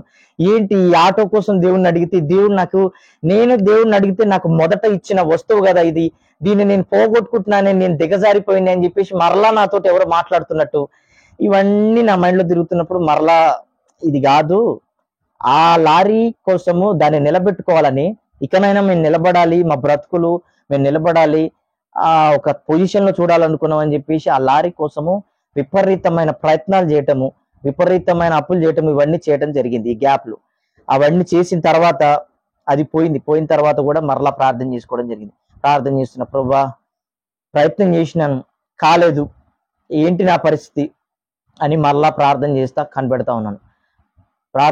కనిపెడతా ఉన్నప్పుడు మరలా దేవుడు అంటే ఆయన మాట్లాడుతూనే ఉన్నాడు కానీ నాకు అది అర్థం కావట్లేదు. ఏంటిది అసలు, ఇప్పుడు నాలాంటి సేవ మళ్ళీ ఇప్పుడు అప్పటి వరకు సేవ చేద్దాం అనుకున్నాడు, అసలు ఏంది అసలు నాలాంటి సేవకి ఎందుకు పనికి వస్తాడు, ఇప్పుడు మా పాస్టర్ గారు ఏమో బాగా చదువుకున్నాడు, నేను ఎక్కడ చూసినా కూడా ఎవరో ఒకరు చదువుకున్న వాళ్ళే ఉన్నారు కానీ ఈ మధ్యలో చదువు ఎగ్గొట్టినోడు ఎవరు లేకపోయేసరికి అక్కడి నుంచి నేనేమనుకున్నాను, యేసు అంటే ఆయన సేవ చేయాలంటే ఒక రేంజ్ లో మనం ఉన్నప్పుడు ఆయన పిలుచుకొని వాడుకుంటే అప్పుడు దేవునికి మహిమ వస్తుంది, పని పాట లేని దేవుడు ఎందుకు పిలుస్తాడు సేవకి అని వాళ్ళు వీళ్ళు అంటాన్ని బట్టి నా మైండ్ లో అలాంటి మాటలు తిరగటాన్ని బట్టి నాకు బాధ కలిగి ప్రార్థన చేసుకుంటున్న సమయంలో దేవుడు మరలా ఎలక్ట్రీషియన్ దానికి వెళ్ళటానికి దేవుడు కృపనిచ్చిండు. ఎలక్ట్రీషియన్ కి వెళ్ళేటప్పుడు బాగానే ఉన్నాను, వెళ్ళిన కొన్ని రోజులు కూడా బాగానే ఉన్నాను. అయితే అక్కడ ఏమైందంటే దుష్ట సాంగత్యము మంచి నడవడిని చెరుపును అన్న మాటను బట్టి మిగతా వాళ్ళంతా 15 మంది అన్యులు, నేను ఒక్కడనే క్రైస్తవుని. వాళ్ళందరి మధ్యలో నేనున్నప్పుడు నాకేముంది, నా భక్తి అంతంత మాత్రమే కదా. వారందరి మధ్యలో నేను వెళ్ళినప్పుడు ఏమైంది, నా చిన్నగా నా భక్తి మళ్ళీ అక్కడి నుంచి జారటం జరిగిపోయినప్పుడు అప్పుడు నాకు తెలియదు, మొత్తం పాపంలో పడిపోయినప్పుడు నాకు ఒకలాంటి ఇది వచ్చేసింది. అలాంటి ఇది వచ్చినప్పుడు ఏమైందంటే ఇక పాపంలో పడిపోయిన తర్వాత ఇప్పుడు నేను సిగరెట్లు తాగుతున్నా, నేను మందు తాగుతున్నా, నేను మంచిగా పని చేస్తున్నా అంటే వాళ్ళు పని చేసేటప్పుడు వీడు పనికొస్తాడు అన్నారు, పనికొస్తాడా పనికిరాడా వీడు అని చెప్పేసి పెట్టుకున్నారు. మొత్తం వాళ్ళని మెయింటైన్ చేసే అంటే వాళ్ళందరికీ కూడా ఎవరికి జీతాలు ఇవ్వాలి, ఎంతెంత జీతాలు ఇవ్వాలి అనేది మా సేట్ కింద నేను పియ్యేలాగా అయిపోయినా. అలాగ అయిపోయేసరికి ఏమైందంటే రైట్, ఇప్పుడు నేను సిగరెట్లు తాగుతున్నా, నేను మందు తాగుతున్నా, ఇలాంటివన్నీ దేవుడు వాడుకుంటాడా? ఇప్పుడు ఆయన ఇన్ని సంవత్సరాల నుంచి పనిచేస్తున్న వీళ్ళని ఒక్కసారి వీళ్ళందరినీ చల్లా చేసి నన్ను ఇక్కడి నుంచి తీసుకుపోతాడా అని నేను నా హృదయంలో ఈ మాట అనుకున్న 6 నెలల గ్యాప్ లో నేను ఏ రకంగా అయితే అనుకున్నానో అనుకున్నట్టుగానే దేవుడు వాళ్ళందరినీ చెల్లాచెదరు చేసిండండి. ఇప్పటి వరకు కూడా వాళ్ళు కోలుకోలేదు. అంటే నన్ను బట్టి వాళ్ళు ఆగమైపోవడం జరిగింది. వాళ్ళంతా వెళ్ళిపోయి వాళ్ళు కూడా అట్లా అయిపోయింది. అట్లా జరగటాన్ని బట్టి మరలా వచ్చిన యేసయ్యా మరి నా పరిస్థితి ఏందని చెప్పేసి ఇక అక్కడ ఇక్కడ మరి ఎట్లా బ్రతకాలి కదా అని చెప్పేసి అక్కడ ఇక్కడ పని చేయటము, అక్కడ ఇక్కడ ఎలక్ట్రీషియన్ పనికి వెళ్ళటము చేస్తా, మళ్ళా సూర్యాపేటకు వచ్చి పని చేస్తా, ఇట్లా ఉండి ప్రార్థన చేస్తా ఉన్నప్పుడు మరలా ఆయన మాట్లాడుతున్నాడు. ఒక రోజు ఒక్కొక్కరు అంటే నా ఏజ్ వాళ్ళు చాలా మంది, మా ఫ్రెండ్ వ్యవసాయంలో స్థిరపడ్డాడు, ఇంకొక ఫ్రెండ్ మిల్క్ అంటే పాల వ్యాపారంలో స్థిరపడ్డాడు. చాలా మంది ఫ్రెండ్స్ ఇట్లా స్థిరపడి, నా ఫ్రెండ్స్ కొంతమంది ఫారిన్ కూడా వెళ్ళిరు, ఇట్లా స్థిరపడ్డారు. నా బ్రతికింది అసలు నేను ఎందుకు పుట్టినా, ఏం పని చేయాలని చెప్పేసి ఏదో ఒక పని, ఇప్పుడు నాకు ఒక లాంటి మంచి వ్యాపారం ఇస్తే ఏదో ఒకటి చేసుకుంటా కదా అని చెప్పేసి నేను ప్రార్థన చేసుకుంటా ఒక రోజు ఒక చోటుకి వెళ్ళి వస్తున్నప్పుడు ఆ బస్సులో ఉండి నేను అనుకుంటా ఉన్నాను, ఏంది ప్రభు అని చెప్పేసి ప్రార్థన చేసుకుంటా ఇంటికి వచ్చి ఆ రోజు చాలాసేపు ప్రార్థనలో గడిపి పడుకున్న తర్వాత ఆయన ఒక 2 గుంపులు ఉన్నాయండి. ఒక సైడ్ విశ్వాసుల గుంపు, ఇంకో సైడ్ సేవకుల గుంపు. ఆ సేవకుల గుంపులో పెద్ద పెద్ద సేవకులు ఉన్నారు. ఈ విశ్వాసుల గుంపులో నేనున్నా. మధ్యలో మా పాస్టర్ గారు నిలబడి, నువ్వు ఉండాల్సిన స్థలం ఇది కాదు, నీ స్థలం ఇది అని చెప్పేసి నన్ను సేవకుల దాంట్లో తీసుకుపోయి కోసపెడుతున్నారు. నేను మళ్ళా ఆ కళ వచ్చిన తర్వాత మోహాళ్ళేసి, నువ్వు అంటున్నావు బానే ఉంది, మిగతా వాళ్ళు ఏమంటున్నారు, చదువు ఎగ్గొట్టి సేవకు వచ్చినావంటే నువ్వు ఏ పని చేతగాకి వచ్చినావని అంటారు. ఇట్లా కాదు, నువ్వు ఒక మంచి పని చూపి అందులో ఒక రేంజ్కి వెళ్ళిపోవాలా, అక్కడ నువ్వు నన్ను పిలిస్తే అప్పుడు నీకు మహిమ కదా, పని పాటలు లేని నువ్వు పిలిస్తే నీకు ఎట్లా మహిమ వస్తుంది అని చెప్పేసి మరలా ఇదే ప్రార్థన చేసుకున్నప్పుడు ఆయన దర్శించిండు. ఆయన వింటున్నట్టు నవ్వుతున్నట్టు ఇవన్నీ నాకు అర్థమవడం కూడా జరుగుతున్నది. ఇవన్నీ జరిగిపోయిన తర్వాత మొత్తానికి అది అట్లా వెళ్తున్నప్పుడు తెలియదండి, అసలు మళ్ళా ఇట్లా ప్రార్థనలు వెళ్తున్నప్పుడు ఇన్ని జరిగిన తర్వాతైనా నాకు బుద్ధి రావాలి కదా, ఇన్ని జరిగిన తర్వాతైనా నేను ప్రార్థనలో కనిపెట్టి ముందుకెళ్ళాలి కదా, మాట్లాడే దేవుడు నాకు ఉన్నప్పుడు నేను మాట్లాడి కనిపెట్టుకొని ముందుకెళ్ళాలి కదా. వెళ్ళకుండా నాతో పాటు పనిచేస్తున్న ఇద్దరు ఎలక్ట్రీషియన్ అంటే నాతో పనిచేస్తున్న వర్కర్స్ ఏం చేశారంటే కోళ్ళ ఫారం పెడదామని చెప్పేసి మాట్లాడినప్పుడు ఏమైంది, కోళ్ళ ఫారం అంటే నాకు అప్పటి వరకు కోళ్ళు అంటే బాగా ఇంట్రెస్ట్, వాటికి సంబంధించినది ఏదైనా కూడా నాకు ఎమ్మటే తెలగొట్టము, వాటిని సాగటం ఇలాంటివి తెలుసు. కాబట్టి వాళ్ళు నన్ను పెట్టి ముగ్గురం కలిసి పార్ట్నర్షిప్ లో చేద్దామని చెప్పేసి పెడదామని చెప్పేసి ఒక 4 కోళ్ళ ఫారాలు తీసుకున్న తర్వాత వాళ్ళ మధ్యలో వదిలిపెట్టిపోయిన తర్వాత వాళ్ళు వదిలిపెట్టిపోయారు. కానీ నా పరిస్థితి ఏంది, ఇప్పటికే అప్పులు అయిపోయినాయి. నేను మరలా అప్పు చేసి తీసుకొచ్చిన, నేను ఎట్లా వెనక్కి పోద్దని చెప్పేసి నేను మరలా ప్రయత్నం చేస్తున్నప్పుడు ఏం జరిగింది, దేవుడు మరలా మా బావను అక్కడికి పిలిపించి, ఇది ఉండేది కాదురా, ఇది కాదు నీ పని అని ఆయన మరలా చెప్పడం జరిగింది. నేనుండి, నువ్వు ఎప్పుడు అపశకున పక్షిలాగా మాట్లాడబాకు, నేను ఎదగటం నీకు ఇష్టం లేదని చెప్పి నేను ఆయన తిట్టడం జరిగింది. ప్రార్థన చేసుకుంటూనే ఉన్నా కానీ ఆ పౌల్ట్రీ ఫామ్ అంతా కూడా 35 days 40 days వ్యవధి, 35 days లోపు 2.2 kgs వెయిట్ తీసుకురావాలి. 10 సంవత్సరాల నుంచి ఆ చుట్టుపక్కల కూడా కోళ్ళ ఫారం పనిచేస్తున్నారండి. వాళ్ళు కూడా ఆశ్చర్యపోయే రేంజ్ లో నేను పర్ఫార్మెన్స్ ఇచ్చిన అక్కడ. ఆ కంపెనీ వాళ్ళు కూడా ఆశ్చర్యపోయారు, ఏంటి అసలు ఇంత ఘనము ఎక్కువ మోర్టాలిటీ అంటే కోళ్ళు చనిపోకుండా ఈ రకంగా ఎట్లా సాధగలుగుతున్నావు, నువ్వేం చేస్తున్నావు అని చెప్పేసి వాళ్ళు నా దగ్గర రావడం జరిగింది. అంతగానం వచ్చినా కానీ తీరా లిఫ్టింగ్ అయ్యే మూమెంట్లో కోళ్ళన్నీ పోయేది. ఎందుకు పోతున్నాయో అర్థం కాదు. దేవుడు ముందే చెప్పిండు కదా, పోతే ఇది ఉండేది కాదని చెప్పేసి నేను వెనకొకటి ఏం చేసినా, అట్టెట్ట చేస్తావు నువ్వు, నన్ను ఎప్పుడు దిగజారిపోయిన బతుకమంటావా, ఇప్పుడు నేను ఈ కోళ్ళ ఫారాలన్నీ ఫుల్గా నేను స్థిరపడ్డాక నువ్వు నన్ను పిలిస్తే అప్పుడు నేను సేవకు వస్తా అన్నట్టుగా నేను మాట్లాడుకొని చర్చి ఎగ్గొట్టడం, దశంభాగాలు ఎగ్గొట్టడము ఇవన్నీ చేస్తా, నా ఇష్టం వచ్చినట్టు నేను కోళ్ళ వ్యాపారం చేసుకుంటా. ఇవన్నీ చేస్తున్నప్పుడు ఇక అసలు అయిపోయింది, ఉన్న నెమ్మది వెళ్ళిపోయింది, అన్ని పోయినాయి. మరలా నేను తాగటం స్టార్ట్ చేసిన. కరెక్ట్ గా 3 years వరుస పెట్టి ఇక తాగటం స్టార్ట్ చేసిన. తాగి మా ఇంట్లో వాళ్ళకి ఎవరికి తెలవకోకుండా ఎలాంటి దిగజారిన పరిస్థితికి వచ్చేసిందంటే, ఇప్పుడు ఇంట్లో పైసలు అడిగితే దేనికైనా అడుగుతారని చెప్పి ఆ కోళ్ళ ఫారంలో ఆ పౌల్ట్రీ అంటే ఆ ఫీడ్ బస్తాలు అమ్మటము, ఆ మందు తాగటానికి ఫీడ్ బస్తాలు అమ్మటము, వాళ్ళకి తెలియకుండా కోళ్ళని అమ్మటము, కళ్ళు తాగటానికి, ఇలాంటివన్నీ అమ్మటము. తాగి ఏమైందంటే ఈ మధ్యలో దేవుడు మాట్లాడుతూనే ఉన్నాడు, ఇది కాదు నీతో పని ఉన్నది అని చెప్పేసి మాట్లాడుతున్నప్పుడు నువ్వు అట్నే ఉంటది. కానీ నా పరిస్థితి ఏందని చెప్పి నేను చేస్తా ఉంటా. ఆ తాగి ఓ పరిస్థితి వచ్చేసింది. తాగి ఏమైందంటే ఈ రైట్ సైడ్ ఈ లోపల పేగు భాగం అంతా కూడా మాడిపోయి ఒక రోజు కోళ్ళ లిఫ్టింగ్ చేస్తున్నప్పుడు నాకు ఇక అడ్డం పడిపోయినాను, నా పని అయిపోయింది అన్నట్టుగా అడ్డం పడిపోయేసరికి వాళ్ళు నన్ను అక్కడి నుంచి దగ్గర పట్ల ఆర్ఎంపీ దగ్గర తీసుకుపోయి ఆర్ఎంపీ నుంచి ఖమ్మం తీసుకుపోవడం జరిగింది. ఖమ్మం తీసుకుపోయినప్పుడు ఆ ఎండోస్కోపీ లోపలికి పైప్ వేసిండు, ఆ పైకి లోపలికి పైప్ పంపించి ఆయన నన్ను చూపిస్తున్నాడు నా ఎదురుగా. అదంతా కూడా ఒక పాము కూసం లేచినట్టుగా ఉన్నది, ఆ పేగ అంతా కూడా పాము కూసం లేచినట్టు ఉంది. బాబు నువ్వు ఎన్ని సంవత్సరాల నుంచి తాగుతున్నావు బాబు అంటే, నేను ఒక 3 years నుంచి తాగుతున్నా అని చెప్పేసి, అంటే నేను ఆయన పైప్ లోపలనే ఉంది, నేను సైగ చేస్తున్నాను ఆయనకి 3 సంవత్సరాల నుంచి అన్నట్టుగా సైగ చేస్తున్నాను. ఆయన ఉండి ఇది ఒక 10 సంవత్సరాల నుంచి తాగితే వరుస పెట్టి తాగినప్పుడు పేగు ఎట్లా మారుతుందో అట్లా మాడింది నీ పేగు, నువ్వు ఇంకా తాగటానికి పనికిరావు, నువ్వు తాగితే గనుక నెక్స్ట్ నీ పాడెత్తడమే అని చెప్పేసి ఆయన చెప్పింది. చెప్పి నువ్వు హార్డ్ తాగుతావా అని చెప్పేసి ఆయన అడుగుతున్నప్పుడు మా నాయన ఉండి హార్డ్ కాదు మా వాడు బీరే తాగుతాడు అని చెప్పేసి ఆయన మాట్లాడటము, ముసల్దానా నువ్వే ఖరాబ్ చేస్తున్నావు అని చెప్పేసి ఆ డాక్టర్ అనటము, ఇవన్నీ జరిగింది. ఇవన్నీ జరిగిన తర్వాత కూడా నువ్వు తాగినా సస్తావు అని చెప్పేసి అన్నా కూడా నా పరిస్థితి ఏంటో నాకు అర్థం కాక అదే కోళ్ళఫారం ట్యాంక్ వెనకాల కూర్చొని నేను ఒక్కనే ఒక బీర్ తాగుతా. ఆ స్టఫ్ మళ్ళీ ఇందులో ఏంటంటే ఆ స్టఫ్ ను పవిత్రపరచు ప్రభువాన్ని ప్రార్థన చేయటం, మళ్ళీ బీర్ దగ్గరికి వచ్చేసరికి నువ్వు తాగుతున్నావు అమ్మ దీంట్లో నువ్వు ఒప్పుకో అని చెప్పేసి దాన్ని తొలిపెట్టడము. తాగుతూ ఆలోచిస్తున్నా, ఒకప్పుడు నేను ఎట్లా భక్తి చేసిన, మరలా ఎవరో మాట్లాడుతున్నట్టు, ఒకప్పుడు నేను ఎట్లా భక్తి చేసిన, నువ్వు ఎట్లా భక్తి చేసినావు, నువ్వు ఎంత నెమ్మదిగా ఉండే, ఒకప్పుడు నువ్వు ఎంత ప్రశాంతంగా ఉన్నావు, దేవుని స్వరం వినటము, ఇవన్నీ జరిగింది. ఈ రోజు నువ్వు ఇంత దిగజారిన పరిస్థితికి వచ్చేసినావు అని అంటున్నప్పుడు నాకు తెలవకుండా నేను తాగుతానే ఉన్నాను, కానీ కన్నీళ్ళు పెట్టుకొని మరలా నాకు ఆ భక్తి స్థాయి అలాంటి స్థితి నాకు ఎప్పుడు వస్తుంది అని చెప్పేసి నేను తాగుతానే బాధపడతా ఉన్నాను. తాగుతా బాధపడుతున్నప్పుడు దేవుడు ఆ రీతిగా దర్శించినప్పుడు నేను ఒకటే ప్రార్థన చేసుకున్నా ఆ రోజు, ప్రభువా ఇప్పటి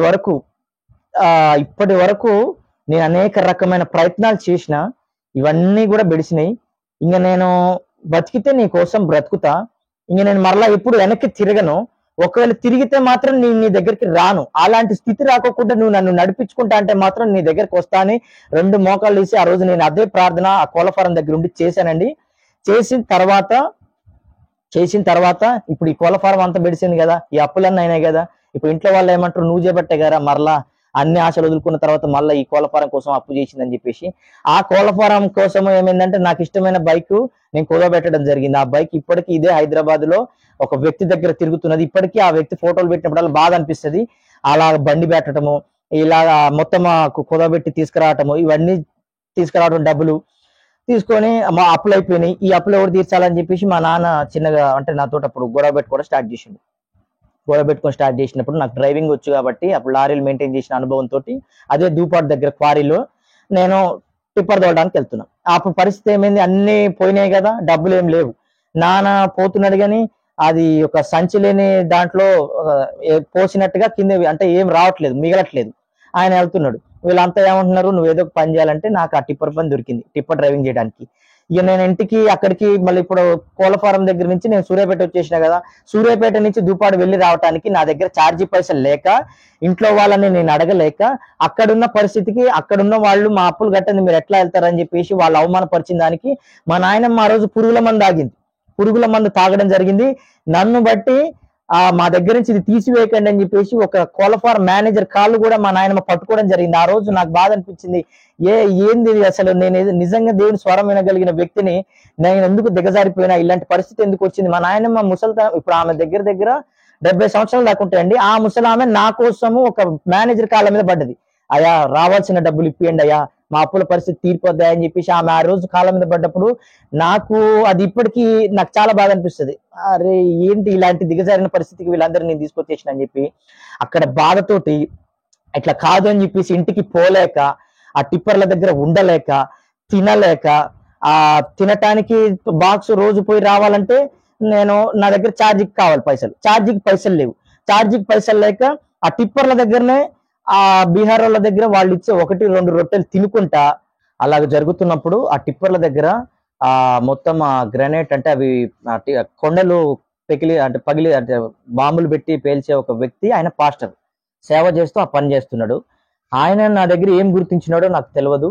ఆయన వచ్చి నాతో, తమ్ముడు నువ్వు ఉండాల్సిన బ్రతికి ఇది కాదు అంటే, నా గురించి ఏదో తెలిసినట్టుగా ఆయన మాట్లాడుతుంటే నాకు అర్థం కాలే. నువ్వు ఉండాల్సిన పరిస్థితి ఇది కాదు తమ్ముడు, దేవుని నీ పట్ల ఒక ప్రణాళిక ఉన్నది తమ్ముడు అని ఆయన చెప్తున్నప్పుడు నాకు అర్థం కాలే. ఆయన పాస్టర్, ఒక 2 సంఘాలు ఉన్నాయి, ఆయన పాస్టర్, ఆయన వచ్చి నాకు చెప్తున్నప్పుడు నాకు అర్థం కాలేదు.